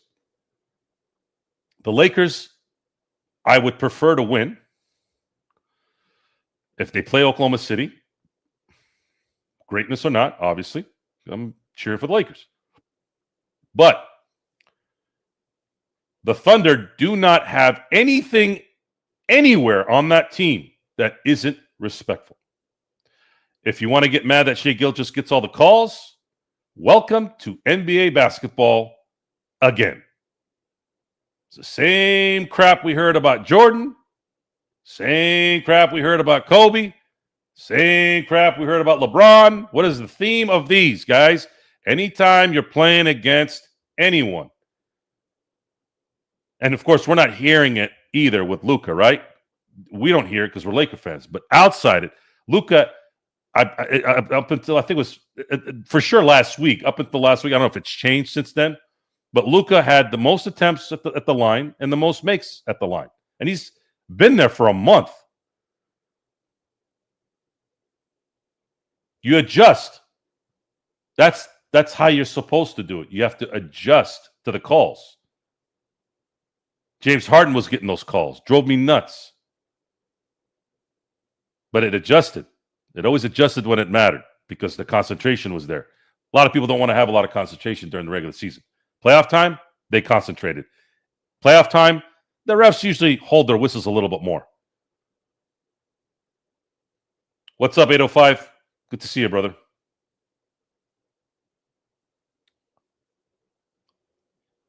Respect greatness. If the Thunder three-peat, how do you not respect the team? I even told you guys how much I like the Celtics team. It's the jersey that I can't cheer for because there's a greater need right now with them. The Lakers are neck and neck in total titles. If those guys were wearing a Charlotte jersey, New Orleans, Miami Heat jersey, I would have been cheering for those guys to win. How do you not cheer for Jason Tatum? How do you not cheer for Jaylen Brown? How do you not cheer for Mazzulla? Brad Stevens, 1A, best GM in the NBA. And really, I don't even want to say that he's less than Presti. He's won a championship. I'd say they're 1-1 right now. They're great executive GMs. Problem is, it's a Celtic thing. I can't cheer for the Celtics. That's the only thing there. But respect the hell out of those guys. Not sitting there going, oh my God. They win only because the sun is shining on their cars. Like, dude, look at yourself. Look in the mirror and tell yourself what a pathetic fucking loser you are. Always making an excuse when someone is better than you. And that is what I really wish to say to those who really speak that way. I don't know if they'll ever come on to a show like this, face to face, obviously. You know, I guess there need to be a bigger forum somewhere, right? Oh, does it get too insulting and then all of a sudden everybody gets uncomfortable? Some people need to be told who they are.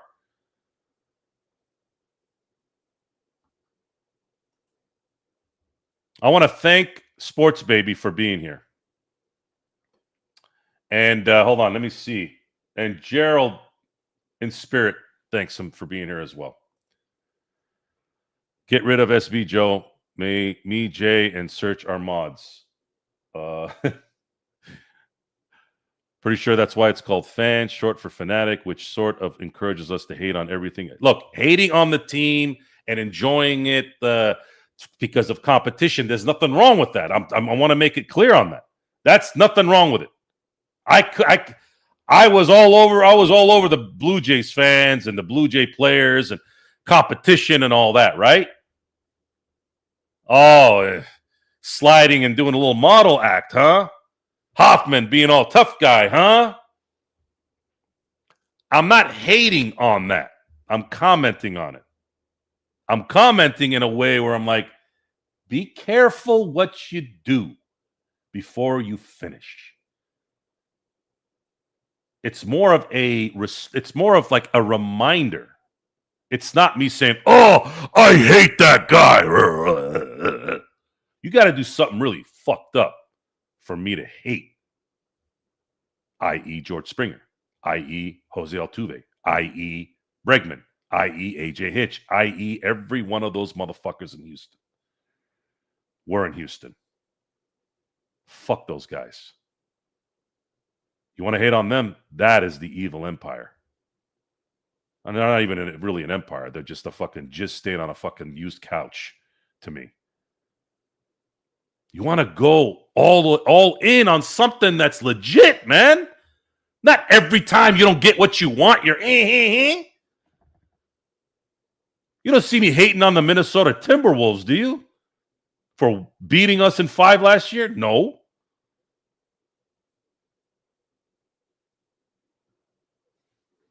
What is it? Playback is done. I actually like Discord better.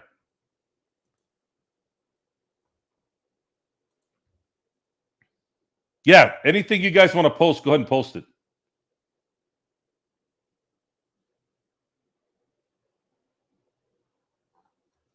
You don't got to ask me, guys. You don't have to ask twice. You are watching The Experiment. I'm your host, Joe Sorrell. Please like, subscribe, and hit the notification button because we're good friends here. We talk, we schmuck, we lock. I don't even know if that's a real word. I'm just trying to make it rhyme. But the theme of tonight's show has been the culture of losers. And I don't want to give these losers attention. What I'm trying to do is I'm trying to spread the word out to when these losers come around you. This is a service to my friends. You are my friends. When someone comes, and I know a lot of you don't remember things like some of us do. You don't have a memory bank like we do, although some of you do. Some of you do. But if you don't, please take what you learned tonight with you and let the loser culture know who they are. They are losers. Losers always complain when the winners are winning. Always. Always find an excuse. And then you'll see it in their lives too. And a loser doesn't have to be someone that's a bum on the street either. It could be someone that's got a good job, someone that's maybe helps out here and there within the community. Those guys can still be losers. I know plenty of people, plenty of parents, PTA volunteers, people that go to, you all know those church people, right? They go to church every Sunday, right? You know, praise the Lord. Praise the Lord. Oh, they're all about praising the Lord on Sunday. And they're the complete dick asses on a Tuesday, on a Thursday. The kids don't like them. Their spouse doesn't like them.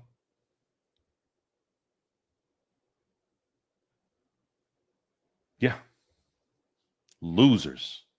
Never enough. Can't make them happy. Whoever it is. You got to get at those guys. You got to tell them. And you got to tell them in your way, too. You don't got to be like me. Tell them, why are you saying that it's only because they pay money for these guys? Why? Let me ask you a question.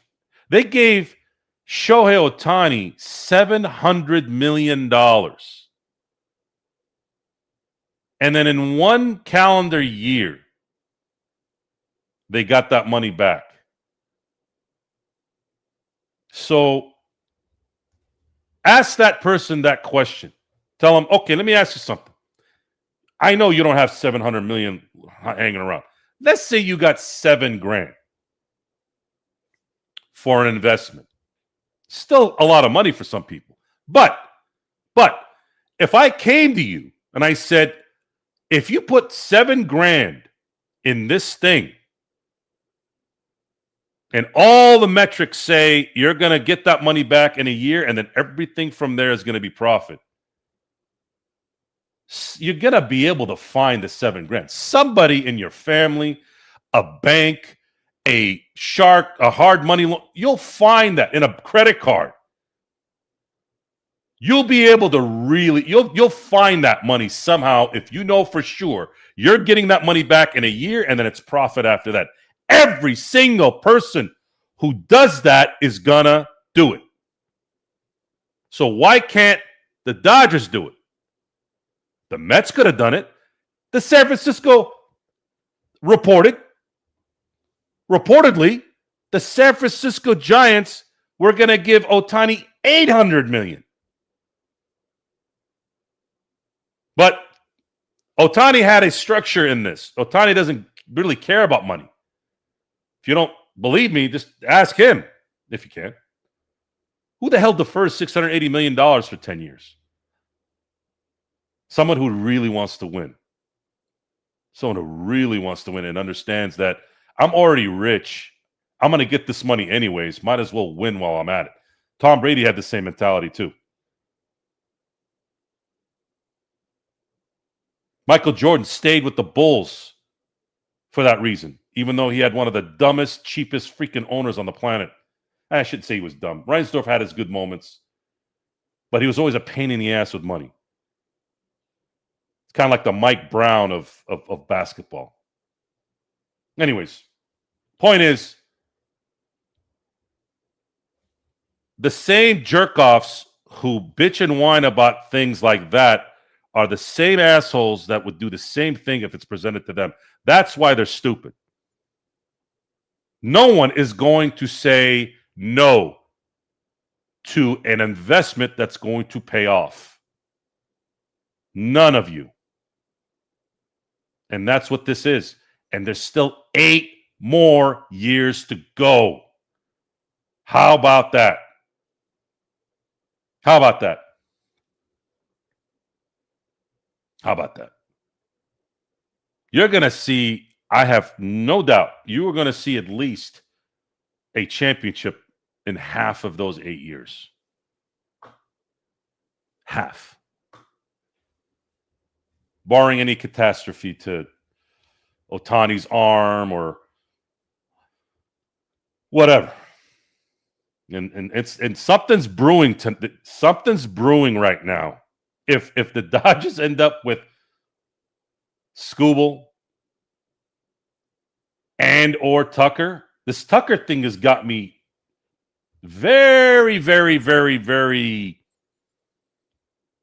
curious. Again, I'm going to quote Andrew Friedman here. Need a position player, ideally good on both sides of the ball. Now, that could mean Tucker, could mean Bellinger, could mean Quan, Buxton, even though Minnesota said that they're not going to trade him, which I believe him. I don't think the Dodgers need to go get Buxton. They don't need to go get Quan.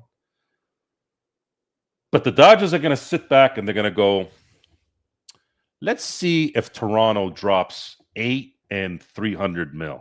If they do, salute. Cool. I wouldn't drop 8 years for Tucker. Hell, I don't even want to drop 6.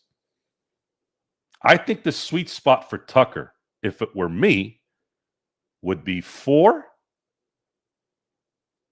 Would be 4 for 160. Now, 40 mil a year, it's good money, right? But I think that 5th year is what they're going to ask to say, well, give us another year on that and we'll go your way. Someone is going to overpay Tucker. And I'll tell you who it's going to be.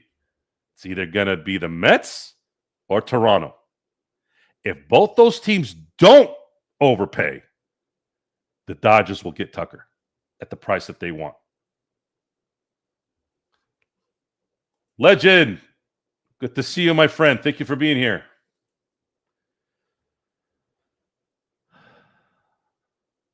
Oh, you guys are talking. Thank you. La Grandpa. You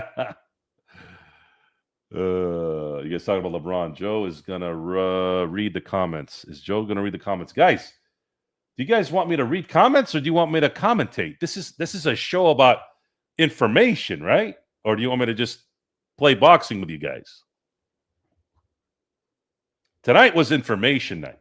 Tonight was needing to explain the losers around you. They're everywhere.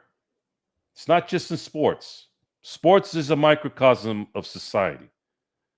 Losers always have an excuse. Real losers always have an excuse on why they aren't where they want to be.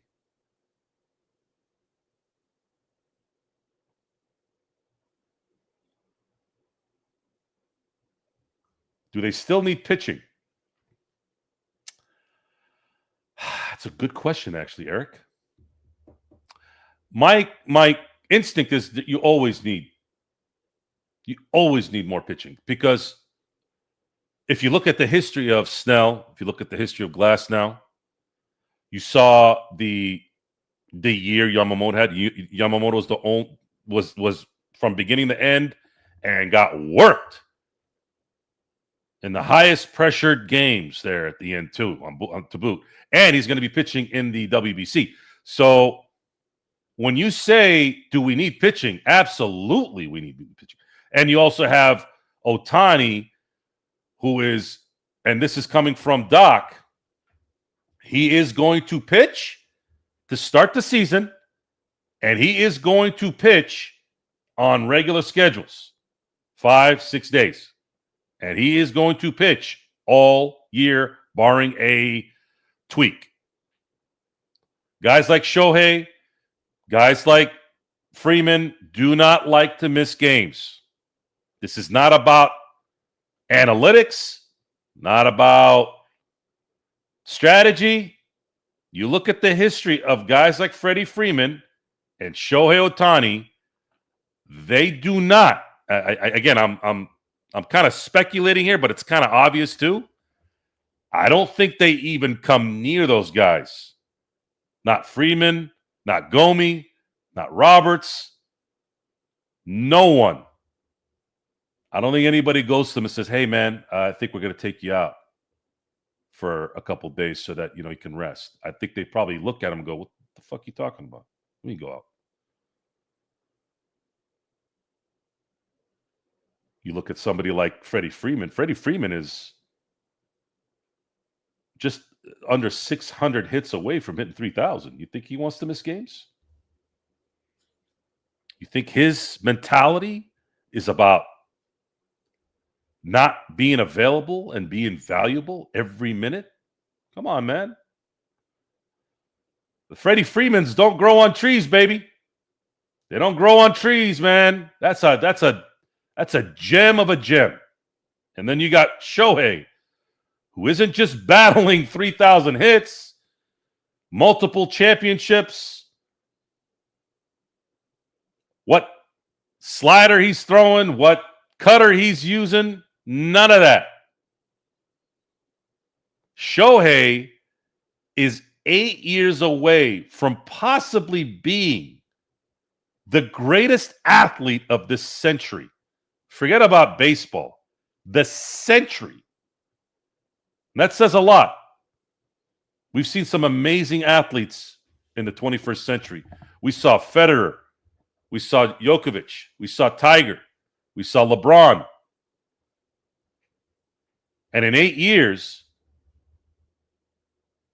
Shohei, if he continues doing what he's doing, will likely be the greatest athlete of the 21st century.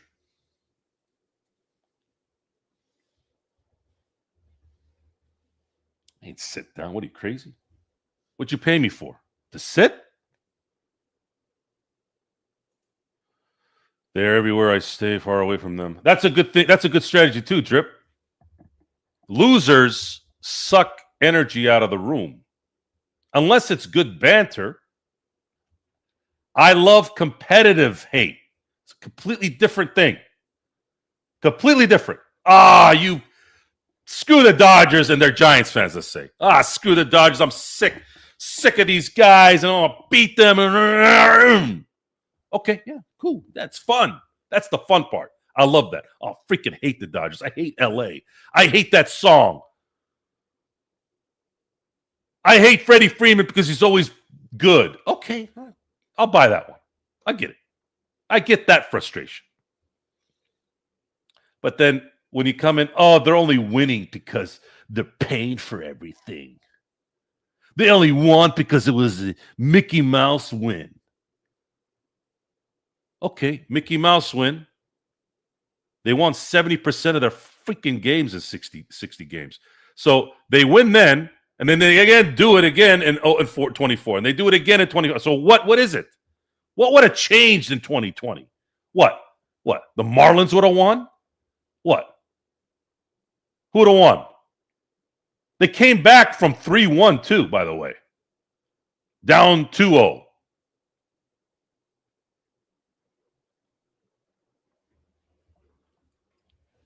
That's a good one too. Usain Bolt. Craig, if the thing is with the Cy Young, if he's going to win the Cy Young, okay, so let's look at it this way. So April, May, June, July, August, September. If he's pitching 4 games a month, I had said this last year too, before I knew when he was going to come back, because I sort of thought he might come back in May, but he ended up coming back in June. Actually, I thought he was going to come back in July when he didn't come back in May, but he came back in June and came back in June instead of July. Anyways, I said before the season started, I said, well, if he starts the season, he's going to pitch at least 4 games a month. So that's 24. 24 starts. If Shohei wins 15 games and has a 2.5 ERA,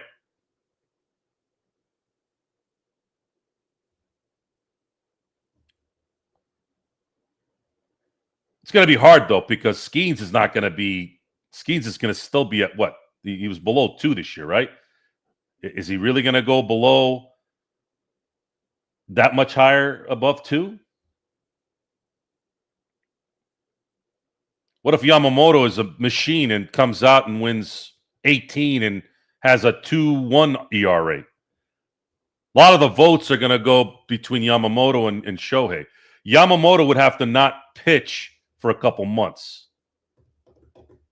And Skeens would have to go turn into a human being again in the NL. So let's say Skeens is a 2.5 ERA and wins 10 games out of 30, 35. And Shohei has 15 wins with the same ERA. There's a chance he might win it if Yamamoto's not in there.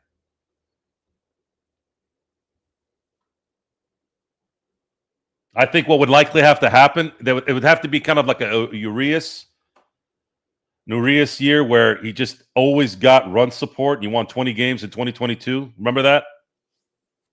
He didn't really pitch particularly that great in 2022, but he was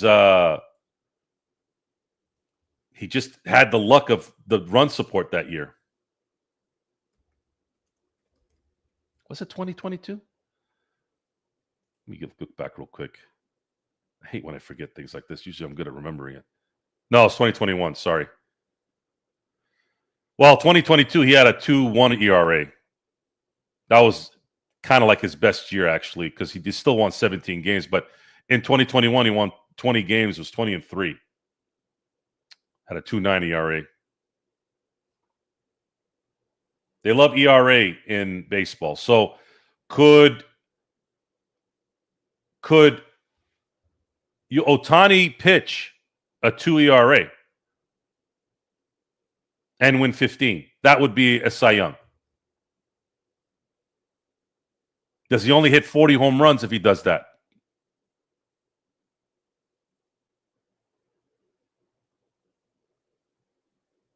Hey, BC, it's hard to rough up. It's hard to rough up a guy that locates the way he does. The guy's a freaking. He's like Glasnow, 6'8", except wider. Imagine that.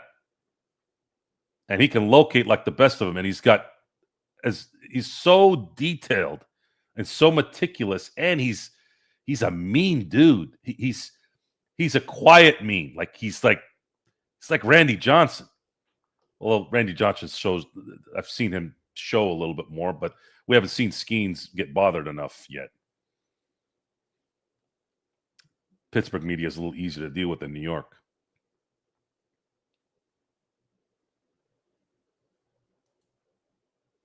That takes a lot. I mean, let's put it this way, man. If Shohei wins a Cy Young the year after he has already won back-to-back championships, so he's gone deep into the playoffs twice and played in a WBC, we might not have to wait 8 years. I mean, there's some people that have already said he's the greatest of all time, but that's fine. I'm talking about the greatest athlete of the decade. If Shohei Ohtani, I'm going to put it on record now on 12/12/2025.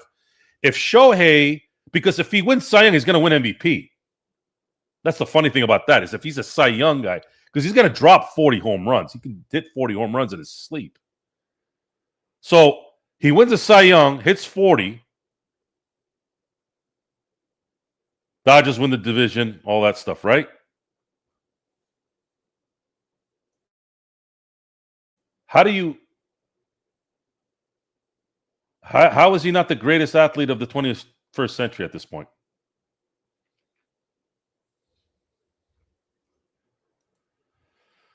Who's your favorite Dodger of all time? So, son, I've had two favorite players of all time in my life. One was Magic Johnson. The other was Mike Piazza. Mike Piazza was my guy. I was devastated when he got traded to Florida at that time. Oh, and you might have just opened a very ugly box, son. I didn't want to talk about this, but you opened it up. So we talk about money spending. We talk about retribution. The O'Malleys owned Walter O'Malley and his family, Fred Clare, the GM. Great men. Great men. Great. Finally ran their course in terms of ownership of a major sports league, major sports team. Sold the team to Fox. Fox is supposed to be Fox Network. All the money in the world. I wouldn't have put Fox to run a lemonade stand. Completely gutted the heart and soul immediately after buying the team. And then what do they do for an encore? They sell the team when they realize they're too stupid to run a baseball team. They sell the team to Frank McCourt from him using credit cards. How about that? Fucker bought the team with credit cards. All the money in the world, right? Fox. Guys, Fox is one of the 4 networks. They're a damn network.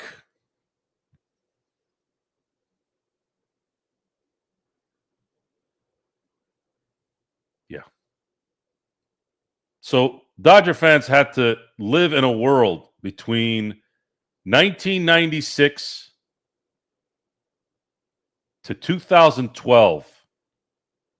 We have to live in that world of idiocy. Imagine what the Pirate fan base has to feel. Knowing that they're never going to be competitive.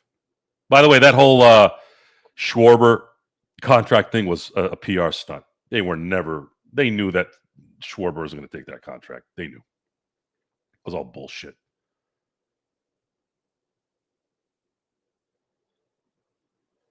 When Piazza got traded, I lost a little bit of the luster from the Dodgers. I didn't swear him off forever, but that was a burner. That was my Luka Doncic getting to Dallas, getting traded. That was one of the dumbest. That was the dumbest trade I've ever witnessed in terms of being a fan. The dumbest trade that went the negative with the Dodgers. And of course, Mike Piazza goes to the Hall of Fame as a Met. Everyone and their mother knew that guy was going to be a Hall of Famer. And you trade your identity at that point. Sad. Really, really sad. And I could say that is part of the retribution, but that's not really them getting screwed. No one got screwed. It's just shitty luck. Shitty luck for a fan to have to deal with a network and some dipshit who had no business. He had no. I wouldn't have put Frank McCourt cleaning computers with a broom in any position. But some of these guys slither in and out. No matter how rich or how whatever, they figure it out, right? Be mad at those guys. Don't like those guys. Don't dislike. How are you going to dislike Blake Snell? Blake Snell is us. You ever seen that guy? The guy sits at a computer like I am and jokes with people. How do you hate that guy? How is that evil?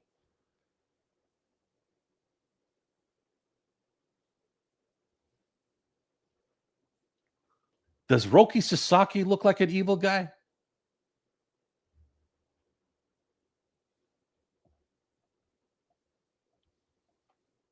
Son, what's with all these questions, man? What is this? 20 questions? What's my favorite color? Hold on. Fox is West LA weirdos run by leftist freaks who all have sex with each other. Fox is West LA. You mean West Hollywood, not West LA. West LA is different than Hollywood. West Hollywood weirdos run by leftist freaks who all have sex with each other.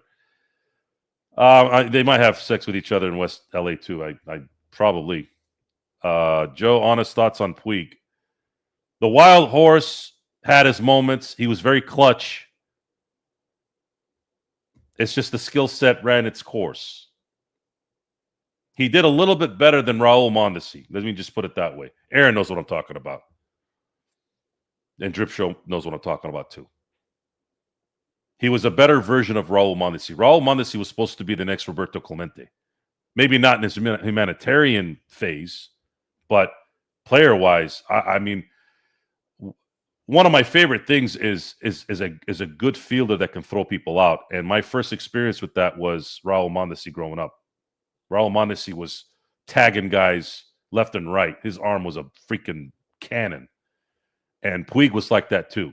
And I liked his little league enthusiasm. It brought a lot to me. I always thought it brought something good to the environment of the team. Kind of, you're playing a kid's game, enjoy it, right? But I think after a while, he didn't know how to turn it off. I think that was the only problem with him. But he was as clutch as anybody can be, guys. The home run in Milwaukee, the home run against the freaking Red Sox, the Suarez throwing his glove. I thought that game was over, man. I thought the series was going to get tied until Roberts decided to take Rich Hill out for no fucking reason. And that was the beginning for me with I mean, really it started in 19 actually, but 18 was like the root with Dave Roberts. But thank God he's learned from it. He finally figured some things out. I don't want to keep harping on him. James Loney was good. Who's your favorite WWE wrestler? Razor Ramon, Scott Hall. Brickback, Manny Wood. Why would we brickback Manny Wood?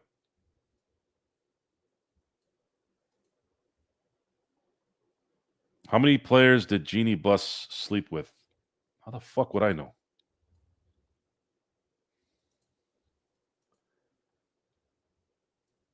Let's see, Gary might have said something here. Hold on. Gary, after the Piazza trade was very dark days. We paid our dues as fans. You know, the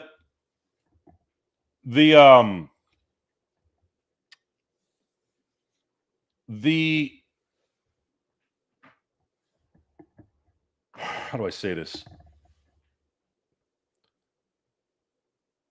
My introduction to Dodger baseball was 1988.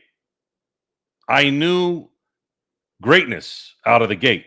And I can't remember everything when I was 10, but I do remember Oral Hershiser being great, doing great things. And then Kirk Gibson being what a lot of what a lot of really good baseball players were at that time. Guys like Kirk Gibson, guys like Will Clark, guys like Kirby Puckett. There was an aura with those guys. Like they were brawny men, right? That were just tough guys who were men. A lot of testosterone in that time. And Tommy Lasorda was a big part of growing up in terms of enjoying an icon be the leader of your team. Tommy, in a lot of ways, is more popular than a lot of the players on the team, especially after 88. Tommy was the guy. 89, 90, 91. 91, Eric Karros comes in, a decent player, like Eric. But then Mike Piazza coming in 92. That was when things sort of started to change. It's like, ooh, Dodgers have their next superstar. Put a stamp in that Giant team that won 103 games. I remember that last game of the year took them out. At that time, they only had ALCS appearances. They didn't have a wild card at that point. So the Atlanta Braves won 104, and then the Giants won 103. And had the Giants beat the Dodgers in that last game, they would have. I think they had the tiebreaker against Atlanta. Piazza had 2 home runs in that game. I remember that vividly. That was probably the game that I really was like, oh, this is my guy. Yeah. Yeah. 93. Started to really start understanding everything. You know, the Lakers had lost in 91 and the Bulls were on their three-peat and Dallas was starting to get good and Steelers was starting to get a little bit better after the Chuck Noll era. So The 90s, I'm starting to realize the 90s might have been the greatest decade in American history. The Roaring 20s, for the longest time, I heard, was the best decade. But with technology meeting when it did, before it got crazy, with music coming out, sports, the athletes, the actors, the movies, the lifestyle we lived as a country, the freedoms, the people who were running the country, like everything, politics. I think that was the apex. I think that was the peak. I think everything started going to shit after that.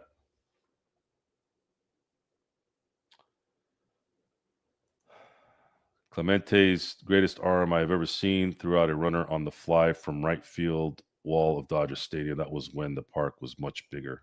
Yeah, it always seemed like that park looked huge back in the day in the 70s. It looked like a soccer stadium from the 70s for some reason. I don't know if it was I'm assuming it's the cameras that made it look.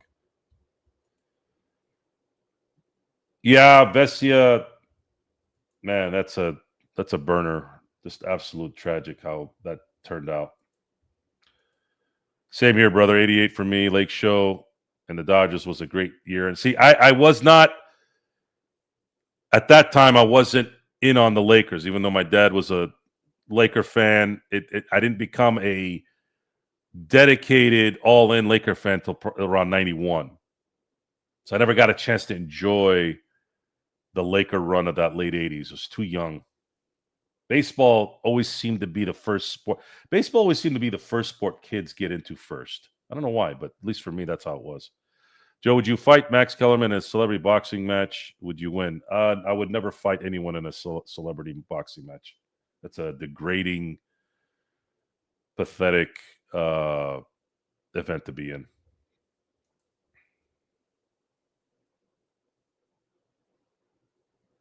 So Fox did get rid of Adrian Beltre after having a. I'm gonna bring up the stats here. It was 40 home runs, I know, but let me see. Adrian Beltre. That last year he was there. This is what he had for all you assholes and your stupid freaking money thing. He hit 48 home runs. He was a runner-up for the MVP that year. Everybody was going to be a runner-up that year for against Bonds. No one has beaten Bonds in 04. I don't even think Babe Ruth or Ohtani would have beaten Bonds in 04. So 48 home runs. Hall of Famer. 9.6 WAR, by the way. 1.1 higher than even Ohtani last year when he was 50 for 50. Imagine that. That's how good Adrian Beltre was. And his reward was him going to Seattle. Now,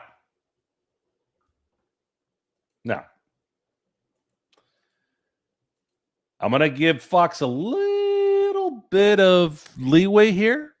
Craig? When you look at Adrian's stats before and after that year,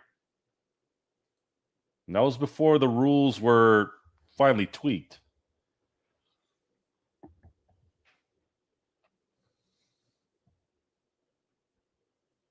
Just say, I think you guys know where I'm going with this. And maybe somebody new.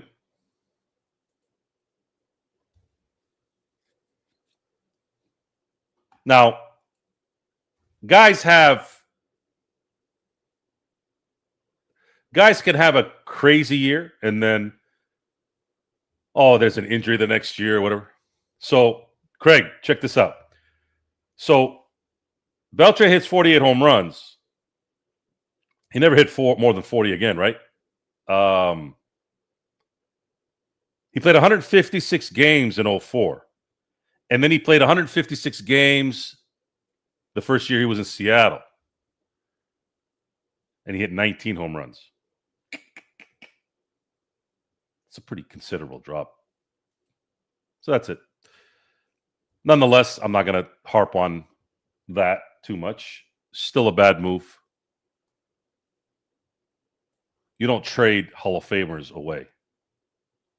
The Dodgers traded Piazza, and they let Beltre go. Both turned into Hall of Famers, and they should have been Hall of Famers for the Dodgers. So that's how bad it was. So now, I don't give a damn. I don't give a damn if they win 10 in a row with a $4 billion payroll. This is a reckoning. This is a reckoning. And I'm going to be here and enjoy it, smoke my stogies, drink my champagne every time, every day. Enjoy the greatness that we're seeing. You got a problem with it? Sit in it, soak in it, drown in it. They let Corey Seager go because he was never healthy.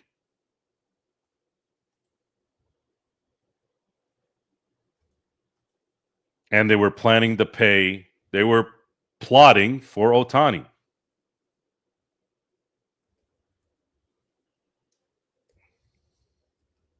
That's why. If Corey Seager was available, I have zero doubt that they would have brought him back.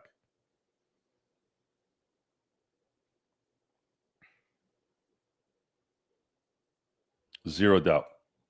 So here, I'll bring up Corey's availability before he left.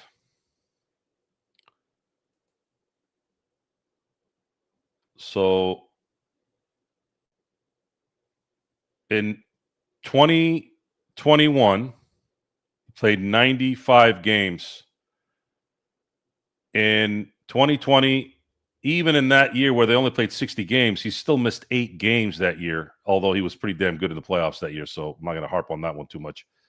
Then he played 134, 26, and then his best availability was in 16 and 17, 157, 145, and he missed, well, technically 2015, he didn't really, it was that was when he first started playing, but he wasn't technically a rookie until 16. So he missed too much time, guys. You can't pay a guy $300 million if he's going to be available for, Jesus, less than half of the time. So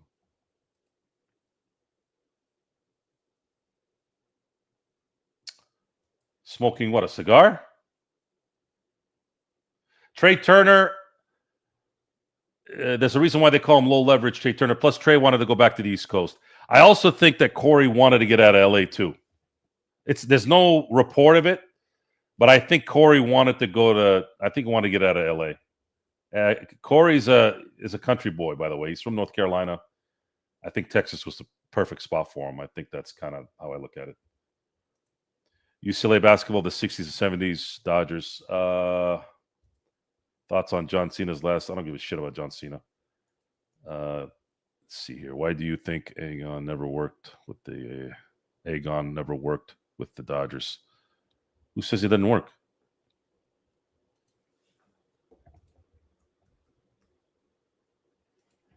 Did somebody say it didn't work?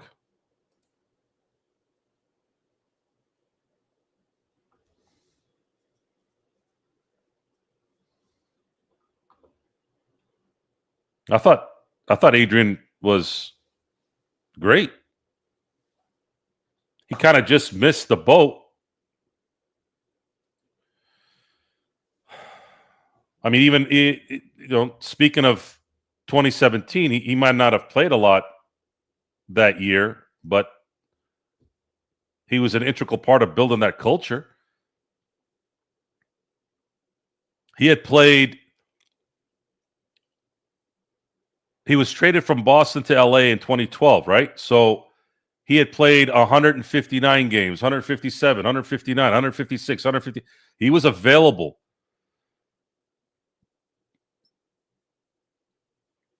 For 5 straight years with the Dodgers. was an all-star, Gold Glover, Silver Slugger.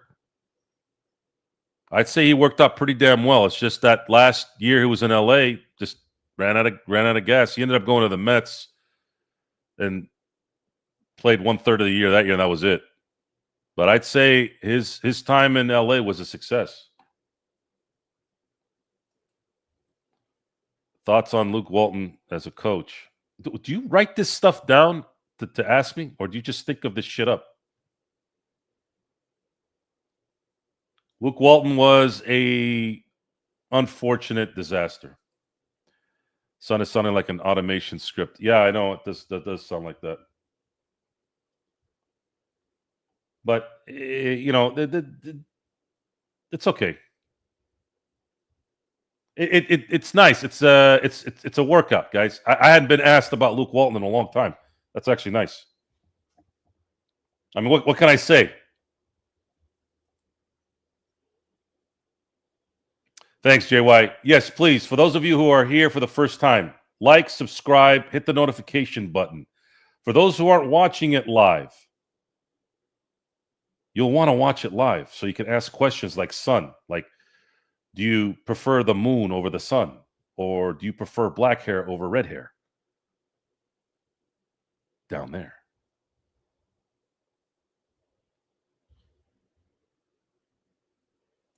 I'm real, I guess. People always hating.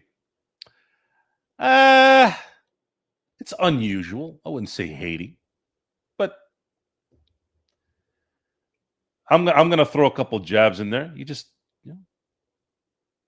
handle it. What do you think about Joe Torre? I love Joe Torre. Joe Torre is really what Dave Roberts was before Dave Roberts. He was the player's coach who has some fire when he needs to throw it. The older he got, the more. It's weird to say this about a grown man, but I felt like he got more calm as he got older. He wasn't like a Bill Parcells, right? But there's a great clip of Joe Torre when he was a manager of the Atlanta Braves where he is going off on the umpire due to a bad call. And I fell in love with Joe Torre after that even more.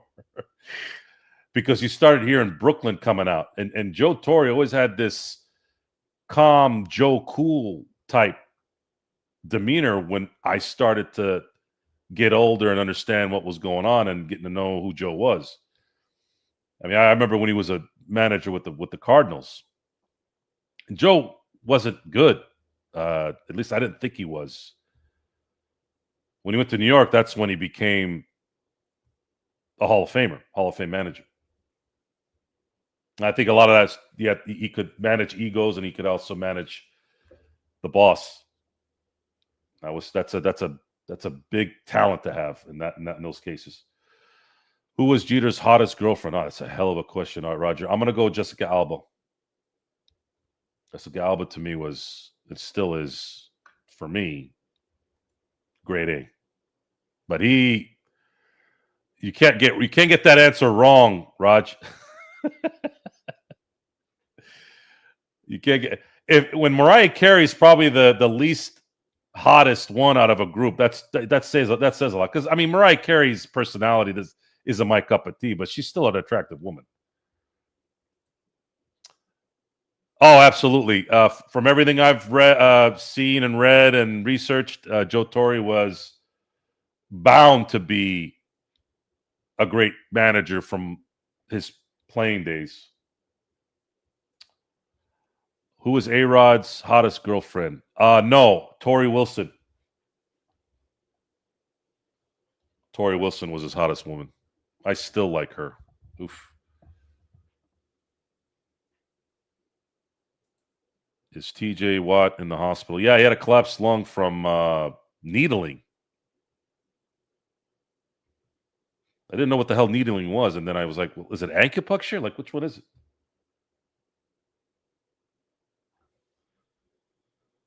The hell's on fire here? Oh. Interesting. Oh, yeah, that's what he's saying. Oh, I know what you're saying. She's on fire. The song in Scarface when Tony's dancing with Elvira. She's on fire, fire. Joe lost money on the series in 2004 when Dave Roberts stole second against the Yankees. Just started like in that guy. What just started like in that guy? What do you? I didn't bet on that series. The worst thing about 2004 was the Lakers series. I didn't mind the comeback that they had against the Yanks. Will P. Diddy ever own a sports team?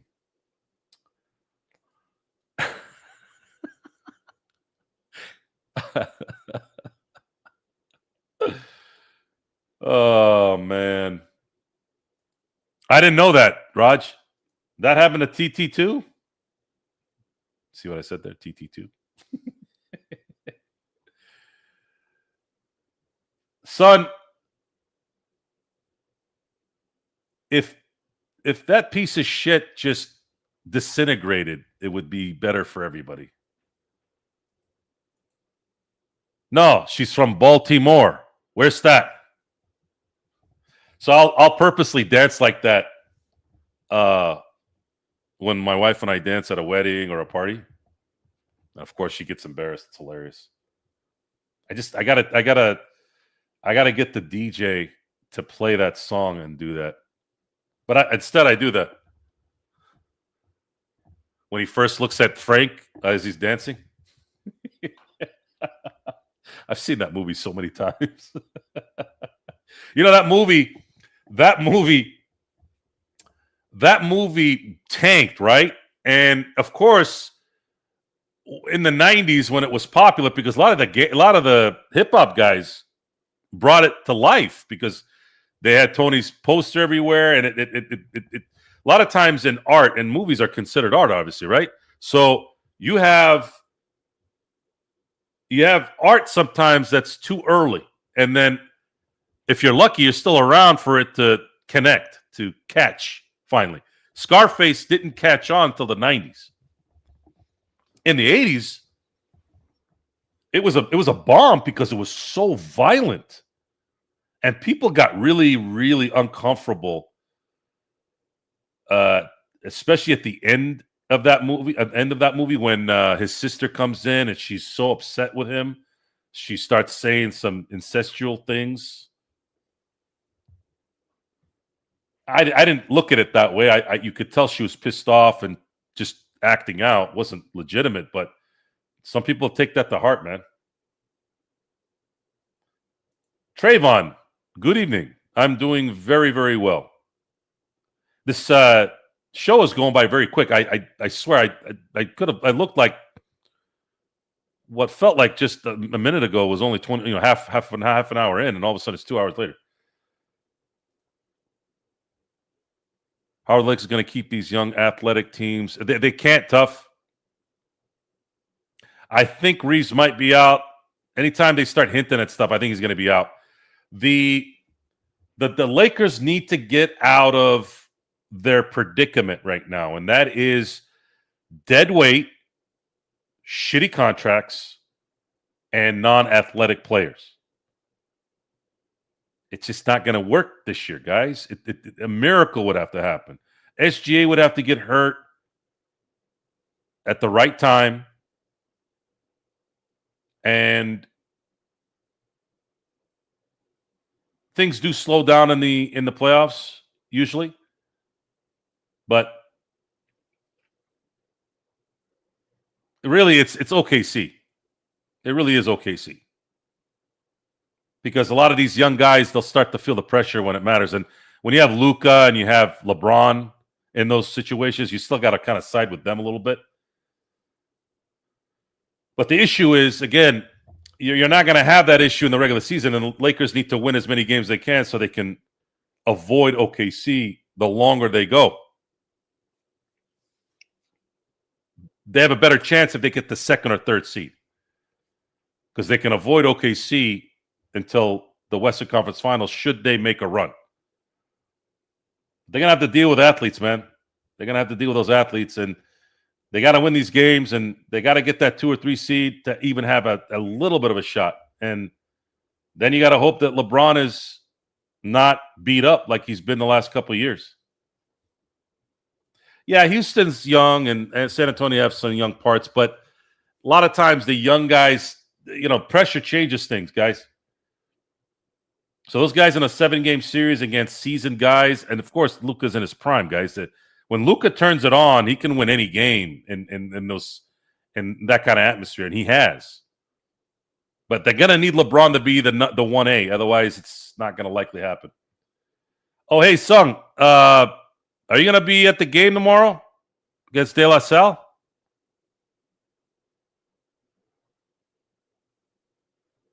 Santa Margarita High School.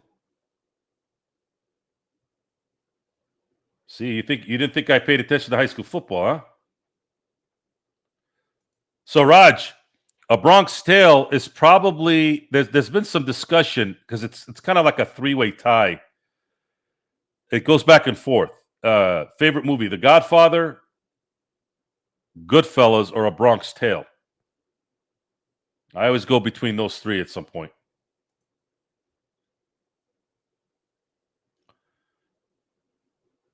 Okay, seeing Spurs, good game tomorrow if Wemby plays. If Wemby plays. See, that's the problem with them is if. Too much if with him so far.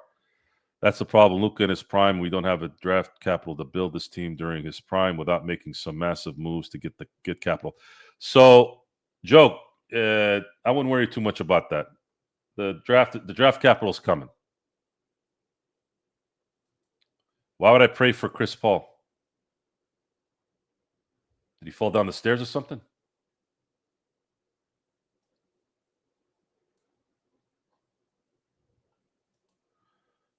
Yeah, I said a few months back the Bronx still was number one. But then Showtime has had the Godfather trilogy on a lot this last month, and I'm back to Godfather again.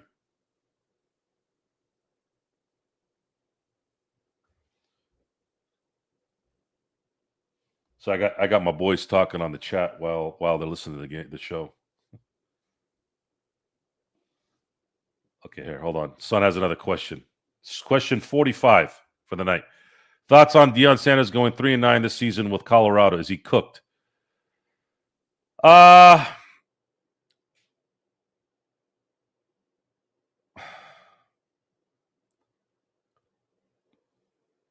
Sanders isn't good enough to win as a coach.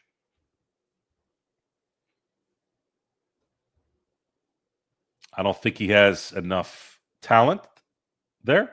I think he can shape young minds. I think he should be a counselor, maybe a motivational speaker. But see, the thing is with Deion is the way I interpret verbiage, language, motivational speeches, whatever.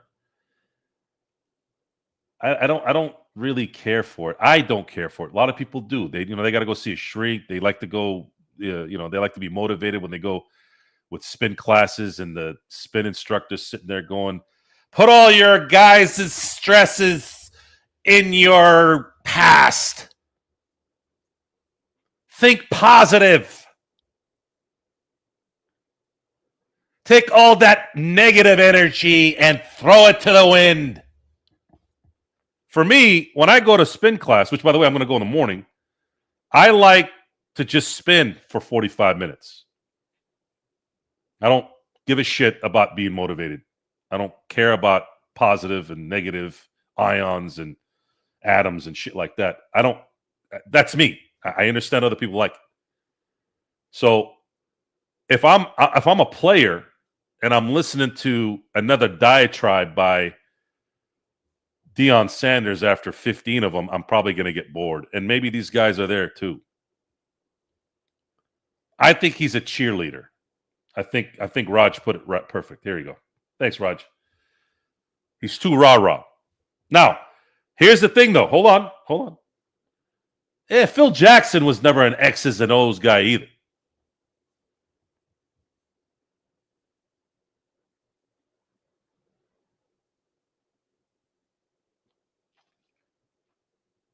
in his defense there. I think what you want to do as a head coach is you want to make sure your offensive coordinator and your defensive coordinator who are calling the plays, you want to make sure you're, I always say, paying attention to what they're doing. You're gonna know plays, you're gonna know offense and defense, obviously, but you also need to understand that there are guys that are going to draw up things better than, let's say, Mike Tomlin, Mike Rabel, right?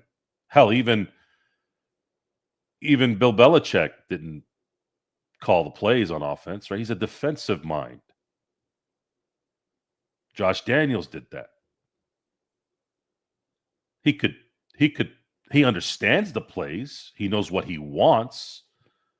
But you want to delegate the science guy of that. So the thing with Dion is he doesn't do that either. Doesn't bring in the guys that he could coach up or delegate to do that.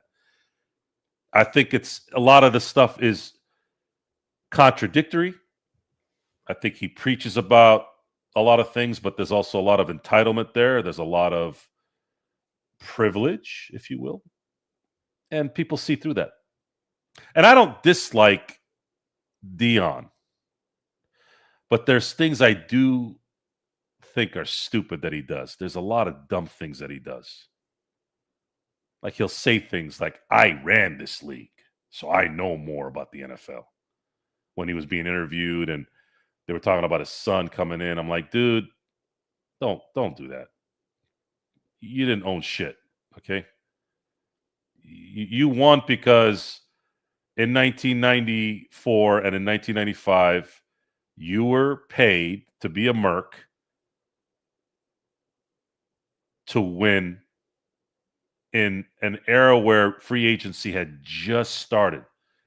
The Niners and the Cowboys were like the big market teams getting anybody they wanted. And they got you so that they can kind of fill in the full gap. You didn't stay in Atlanta and build a team. You were a merc. You didn't own shit. Last question. Have you talked about Michigan coach Sharon, I believe is his name. Sharon is in major trouble. And it seems like a lot of these guys are not learning from what is going on in the world.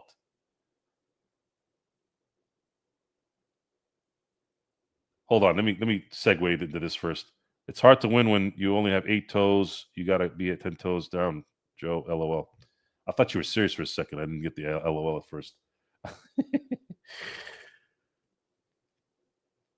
I was not on board with him getting the head coaching job.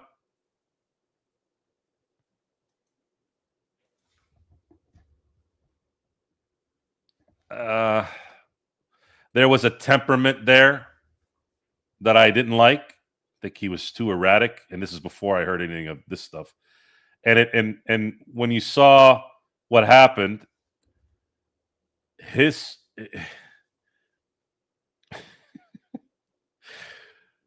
these guys, man, I swear, they're never gonna learn, are they? They're never gonna learn. Never, ever.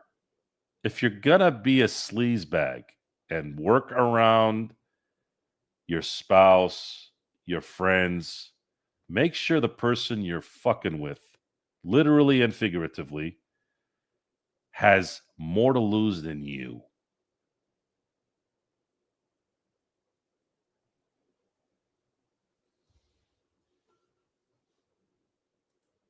But everybody thinks they're not going to get caught or caught up. And this guy pissed away one of the best jobs in sports, Michigan football. For what? For a couple nut jobs? And you can take that however you want. It all correlates. You did this all for a couple nut jobs.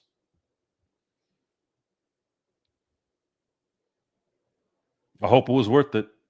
He's never going to get a job like this again. I'll tell you that right now. He'll get a job at maybe Jackson State, Grambling, maybe UAB. Maybe they'll resurrect the UAB football program. He can go there. Terrible. Stupid decision. Stupid. Absolutely stupid. But I'm not surprised by any stretch of the imagination. I think a lot of people knew this was going on. Didn't say anything, obviously, which, not really into the snitching part of that kind of stuff. I'd like to stay away from people's personal lives, obviously. But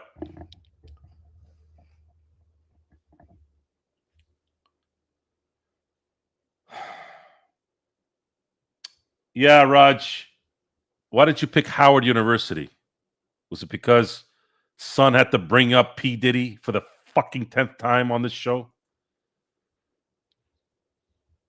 If I was Howard University and I saw that piece of shit wearing my sweater, I'd call him up right away. Hey, man, can you stop wearing our sweater? Oh, wait, he went there. Never mind. It's like Sandusky. Remember Sandusky? Jerry Sandusky, the child molesting fuck. Every time I saw that cocksucker on TV, whether he was getting arrested, questioned, whatever, he was wearing a Penn State jacket. Like he kept rubbing it in. Asshole, can you stop wearing our gear? Stop wearing it. They're wearing it. That's another good line from Goodfellas. They're wearing it. That whole debacle at Penn State, man. I'm telling you guys, man. Every incident in my adult life, I really, really tried to learn from it. I really, really did. Would it have been that hard for Joe Paterno to get on a podium and say, we really, really screwed up? We screwed up. We didn't do enough. Instead of taking it at heart, like it's always the cover up, never the crime, right? And really, there wasn't really a cover up. It just, they cared more about their jobs than they cared about kids being hurt. What's the point? No one would have ever said anything negative about you. That's the thing that always puzzled me. Like, if you're Joe Paterno, you're God in Pennsylvania. You're bigger than the Steelers in Pennsylvania. We had this child molesting piece of shit working under our nose. What do you want me to do? You want me to follow every employee here home and monitor them? If he had just gotten on at a podium and said, we screwed up. We didn't do enough. We found out what we found out. I should have done more. We're doing more now. We're making sure these kids have every chance at being looked at, supported. This guy's going to jail. I will do anything to help. You don't think people would have understood that? It wasn't like Joe was in on it. But what happens is when you're being told you're the best and you're this and that, after a while, if you're not smart enough, you're going to start believing it when it's not true. You are judged on being clutch in life, not just in sports.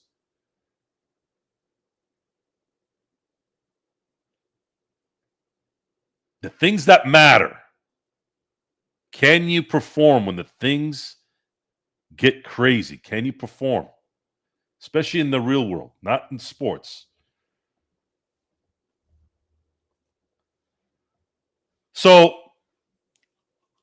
Raj, this guy and these pieces of garbage, they manifest. They talk themselves into thinking that because these kids were abandoned, didn't have attention, whatever, which is underprivileged, like that's always the case, right? They've interviewed these child molesting pieces of shit on what they look for to get at what they want to get at, right? The first thing they look for is, does this kid have a father figure? If they don't, it's much easier to get it. There's no one there to protect the kid. And mothers, women are not looked on as a threat a lot of times.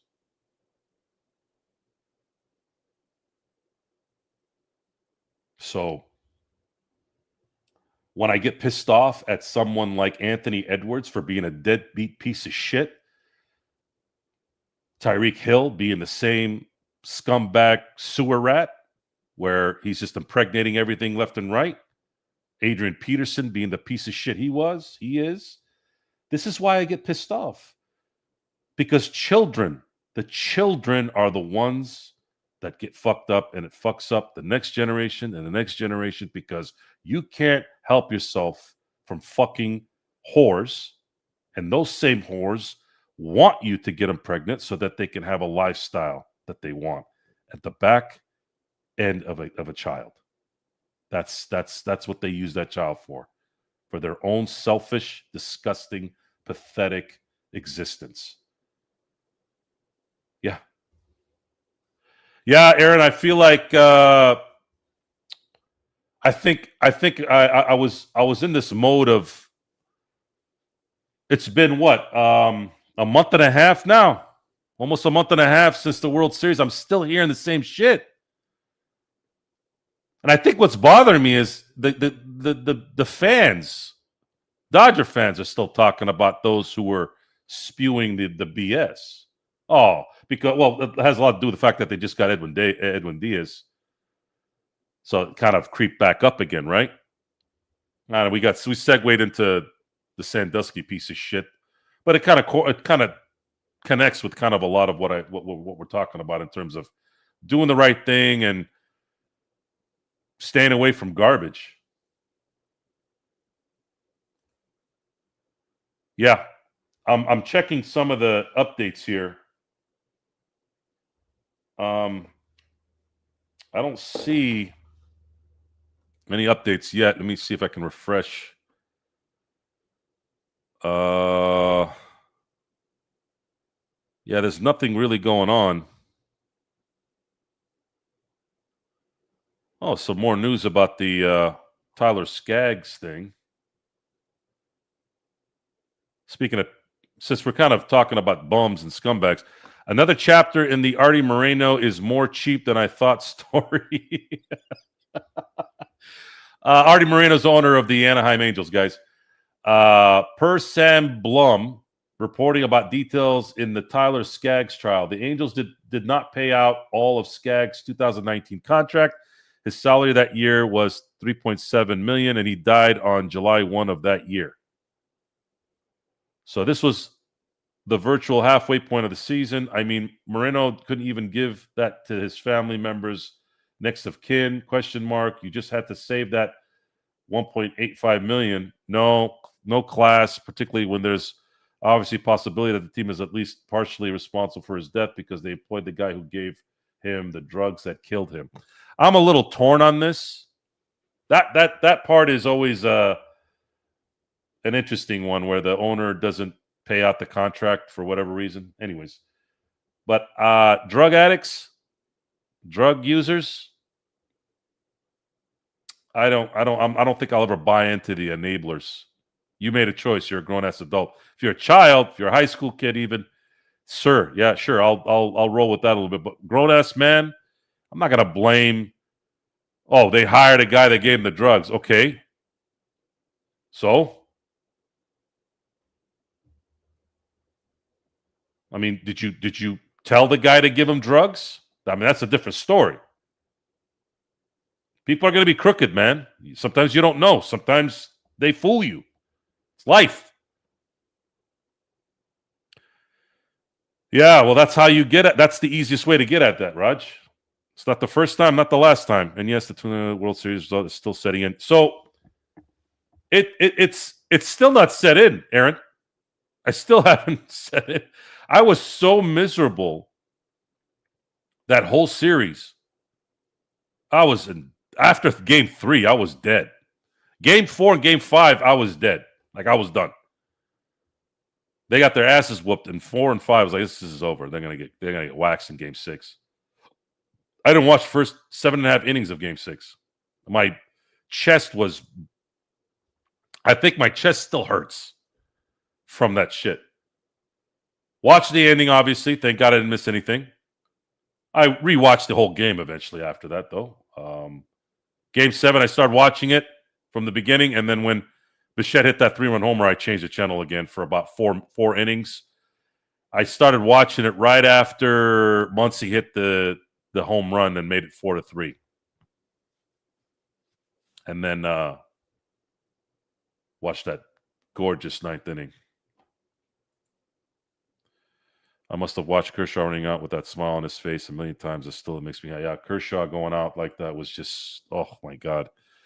Yeah, so Springer on deck for game 6 and the last at bat striking out. That was so, oh my God, that was 5 cherries on top.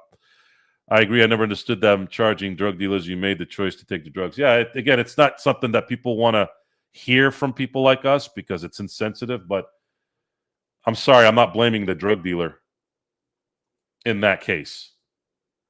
I'm sorry. I'm not blaming the guy that hired, unless they knew he was selling drugs, and it like, you know, the whole Vince McMahon thing with the steroid thing in the early 90s. Like, did he go and tell these guys, hey, administer steroids to all these guys? If he didn't do that, then you can't blame him. Well, he hired them. Well, you could say no. No one's making you. Well, Joe, we need to take the steroids because we're hurt and we got to get bigger because he wants bigger people. It's still your choice. It's still your choice. You know, Ken Griffey didn't juice. He made a choice. Barry Bonds juiced. He made a choice. Ken Griffey Jr. is in the Hall of Fame. Barry Bonds isn't. They made a choice. Are you going to go blame Conti? Are you going to go blame Selig? Keep hearing this shit. You want people, you want owners to not want to make millions of dollars? Wake up. Grow up. No one gave a shit. No one gave a shit until you got talked into giving a shit. Until these jackals start hitting 60, 70 home runs. Dude, I knew something was weird when Sosa hit 20 home runs in September. I'm like, what the 20 home runs in September? Guys died out in mid-August every year growing up. Every year. Every year you saw some guy, Cecil Fielder, Matt Williams. That's always. Oh, they're going to hit 62 home runs. Because at that time, Roger Maris's record was 61. You always heard it. Oh, he's got 30 home runs at the break. Oh, man, he's on pace. As soon as August hits, as soon as it starts to get really hot and you start to get tired, boom, they hit like 4 home runs in August. These fucking guys, 15 in August and then 20 in September.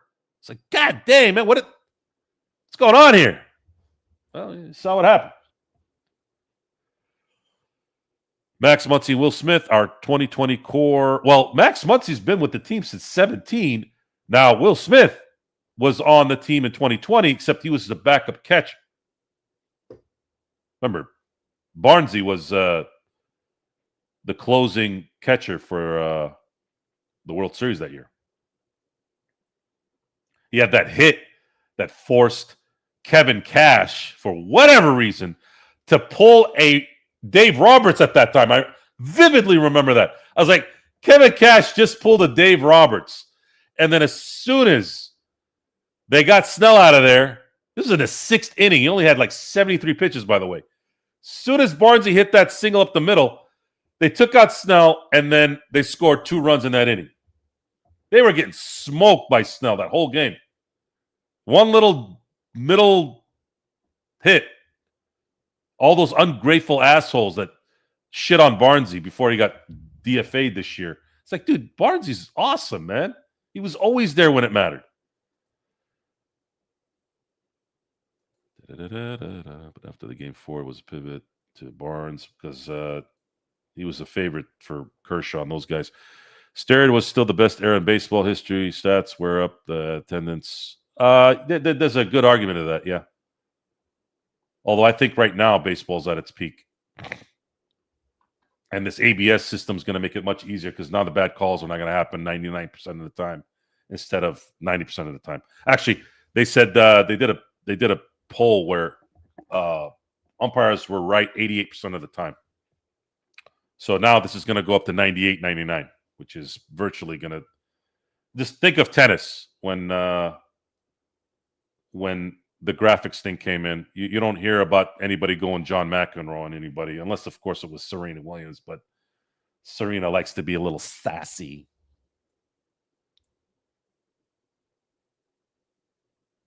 Let's see. Where are we here?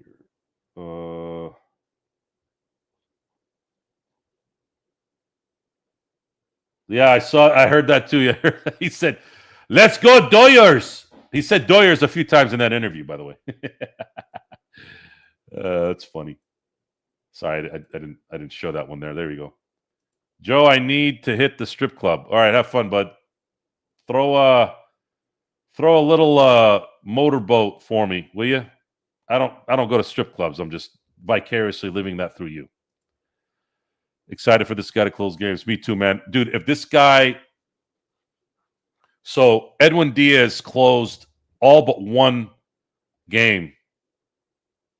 He only blew one game last year. One! Tanner Scott blew 10! 10. Now, a stat that I was actually surprised. The Dodgers still won half of those, by the way. He didn't lose 10. He lost half of them only. However, I think other than Kirby, was it Kirby Yates? So the Dodgers had 27 blown saves. 27 blown saves in 2025. They won 9 of those games. Lost 18. Have a good night, son. Enjoy them Hooters. I'm actually craving Hooters wings now. Thanks, man. Appreciate it.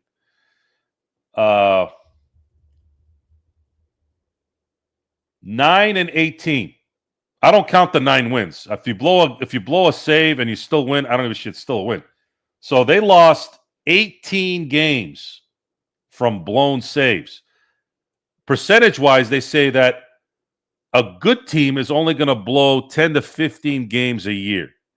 That still seems like a lot to me, but let's keep that in the middle. Let's say it's 12 games that the Dodgers blew.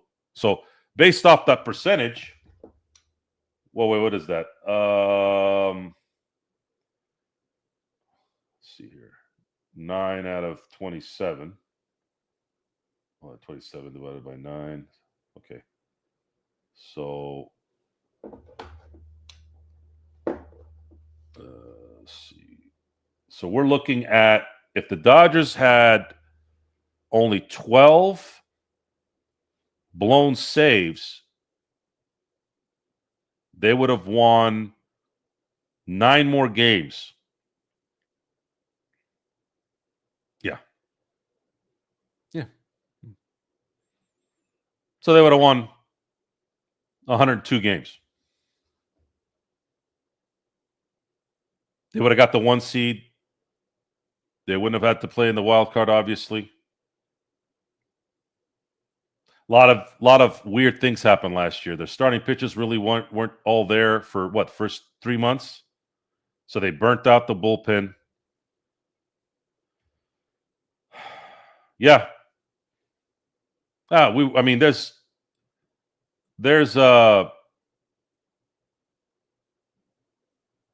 was really no one won a lot last year, actually. I can't remember the last time there wasn't a 100-win team at some point, right? So it wasn't just the Dodgers. I mean, even the Yankees only won, 93? Toronto won 93. I mean, for them, it's good, but no one was even close to 100 other than maybe the Brewers. They were close. What were they? 97 wins? Let's see here. Brewers 2025. 97. Yeah. Dodgers had, so this is 2 years in a row where there wasn't a 100 win team. Dodgers had the number one record last year at 98. Last year, as in 2024. But they did something that was probably the most surprising thing was, the winning on the road. They lost one game on the road in 4 series. That's nuts. I would have never guessed. I would have guessed anything but that. I would have, if you had told me you're gonna go the distance in every round and win a championship, I would have believed that over believing they would win all but one road game. 7 road games. 7.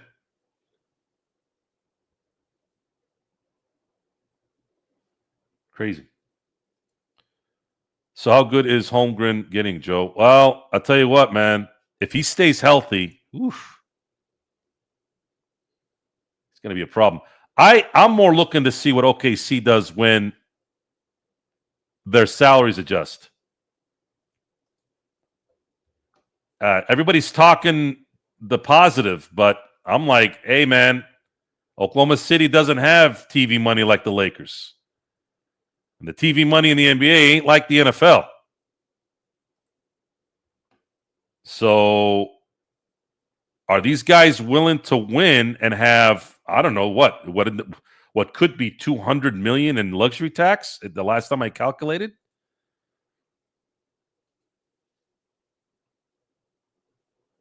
Right now they're sitting at 17th in payroll. I mean, they're on top of the world right now. They're champions and they're looking like they're going to make another run here. And they're not even halfway. They're below the half. However, after this year, Chet Holmgren's money goes from 13.5 mil to 41. And Jalen Williams goes from 6.5 to 41.25. That's a huge raise.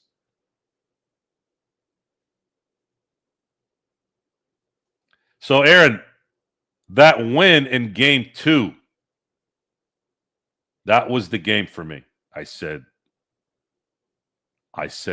I don't even know what to think. I said, I'd even say the most improbable scenario would be the Dodgers winning both in Philly to start that series. Maybe even more than going 7-1 on the road.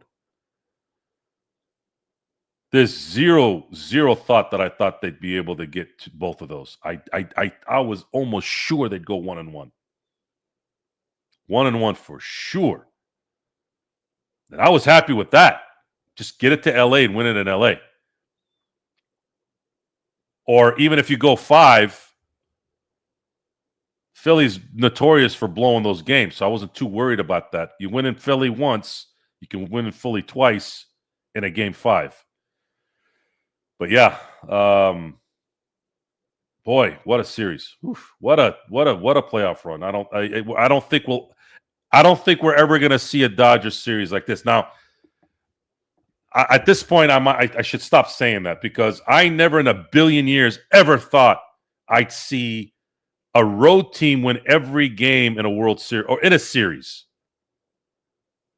The Nationals did that against Houston in 2019. And then the Rangers and Houston in the ALCS, same thing happened in that series. Texas won every road game in that series. That thing happened twice in 3 seasons. Unbelievable. And then in football, I thought there's no way anything is going to be more devastating than not giving the freaking ball to Marshawn Lynch. And then here comes Brady coming back from 25 against Atlanta.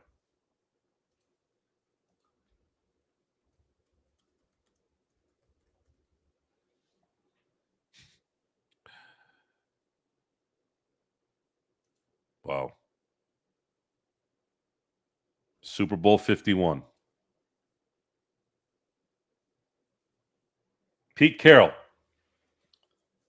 Pete Carroll was 2 horrible plays away, 2 horrible calls away from being immortal.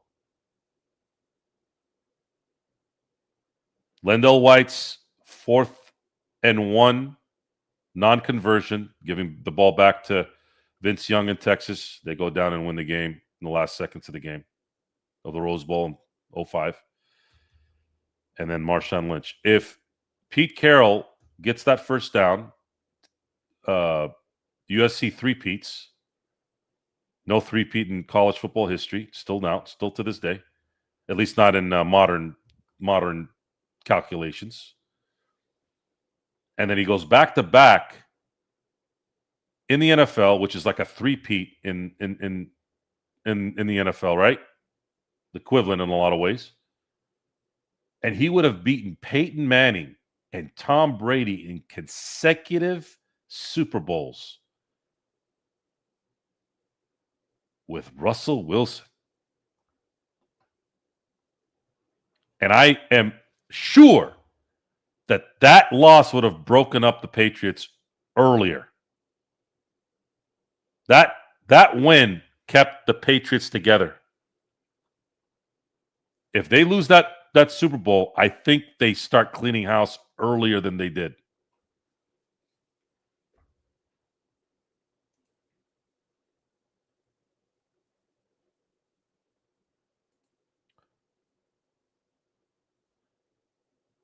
Yeah, that's going to be the question, JY. I'm waiting to see how Oklahoma City is going to end up. We're talking about a team that is. So what I'm going to guess, this is my guess. They have Hartenstein and Dort on team options after the end of this year. Between those two, they're making $46 million.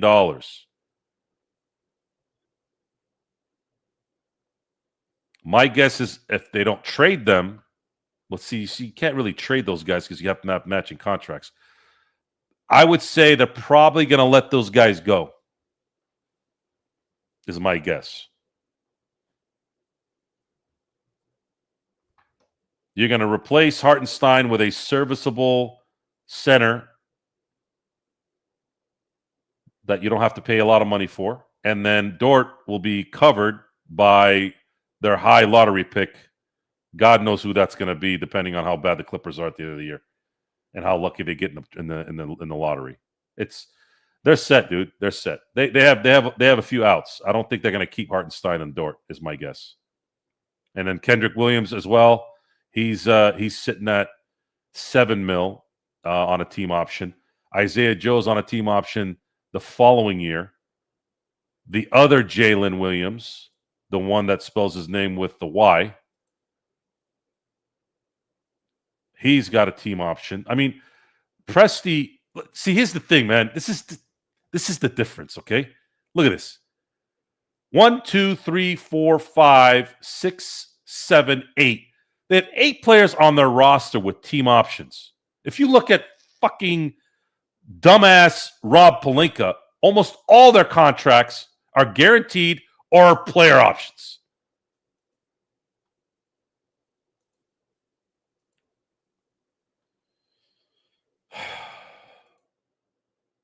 It's going to be over soon.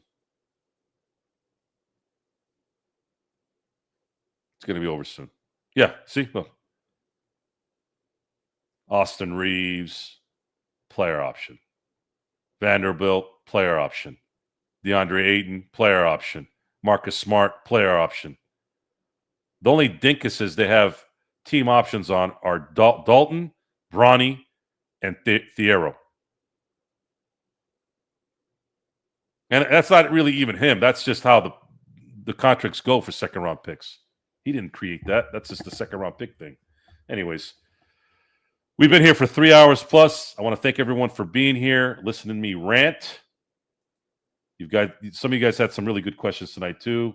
I hope we learned something tonight, guys. I really hope that you guys can extend this loser culture to the abyss. Combat it as much as you can, and combat it not with you suck, or you got to have some return on that.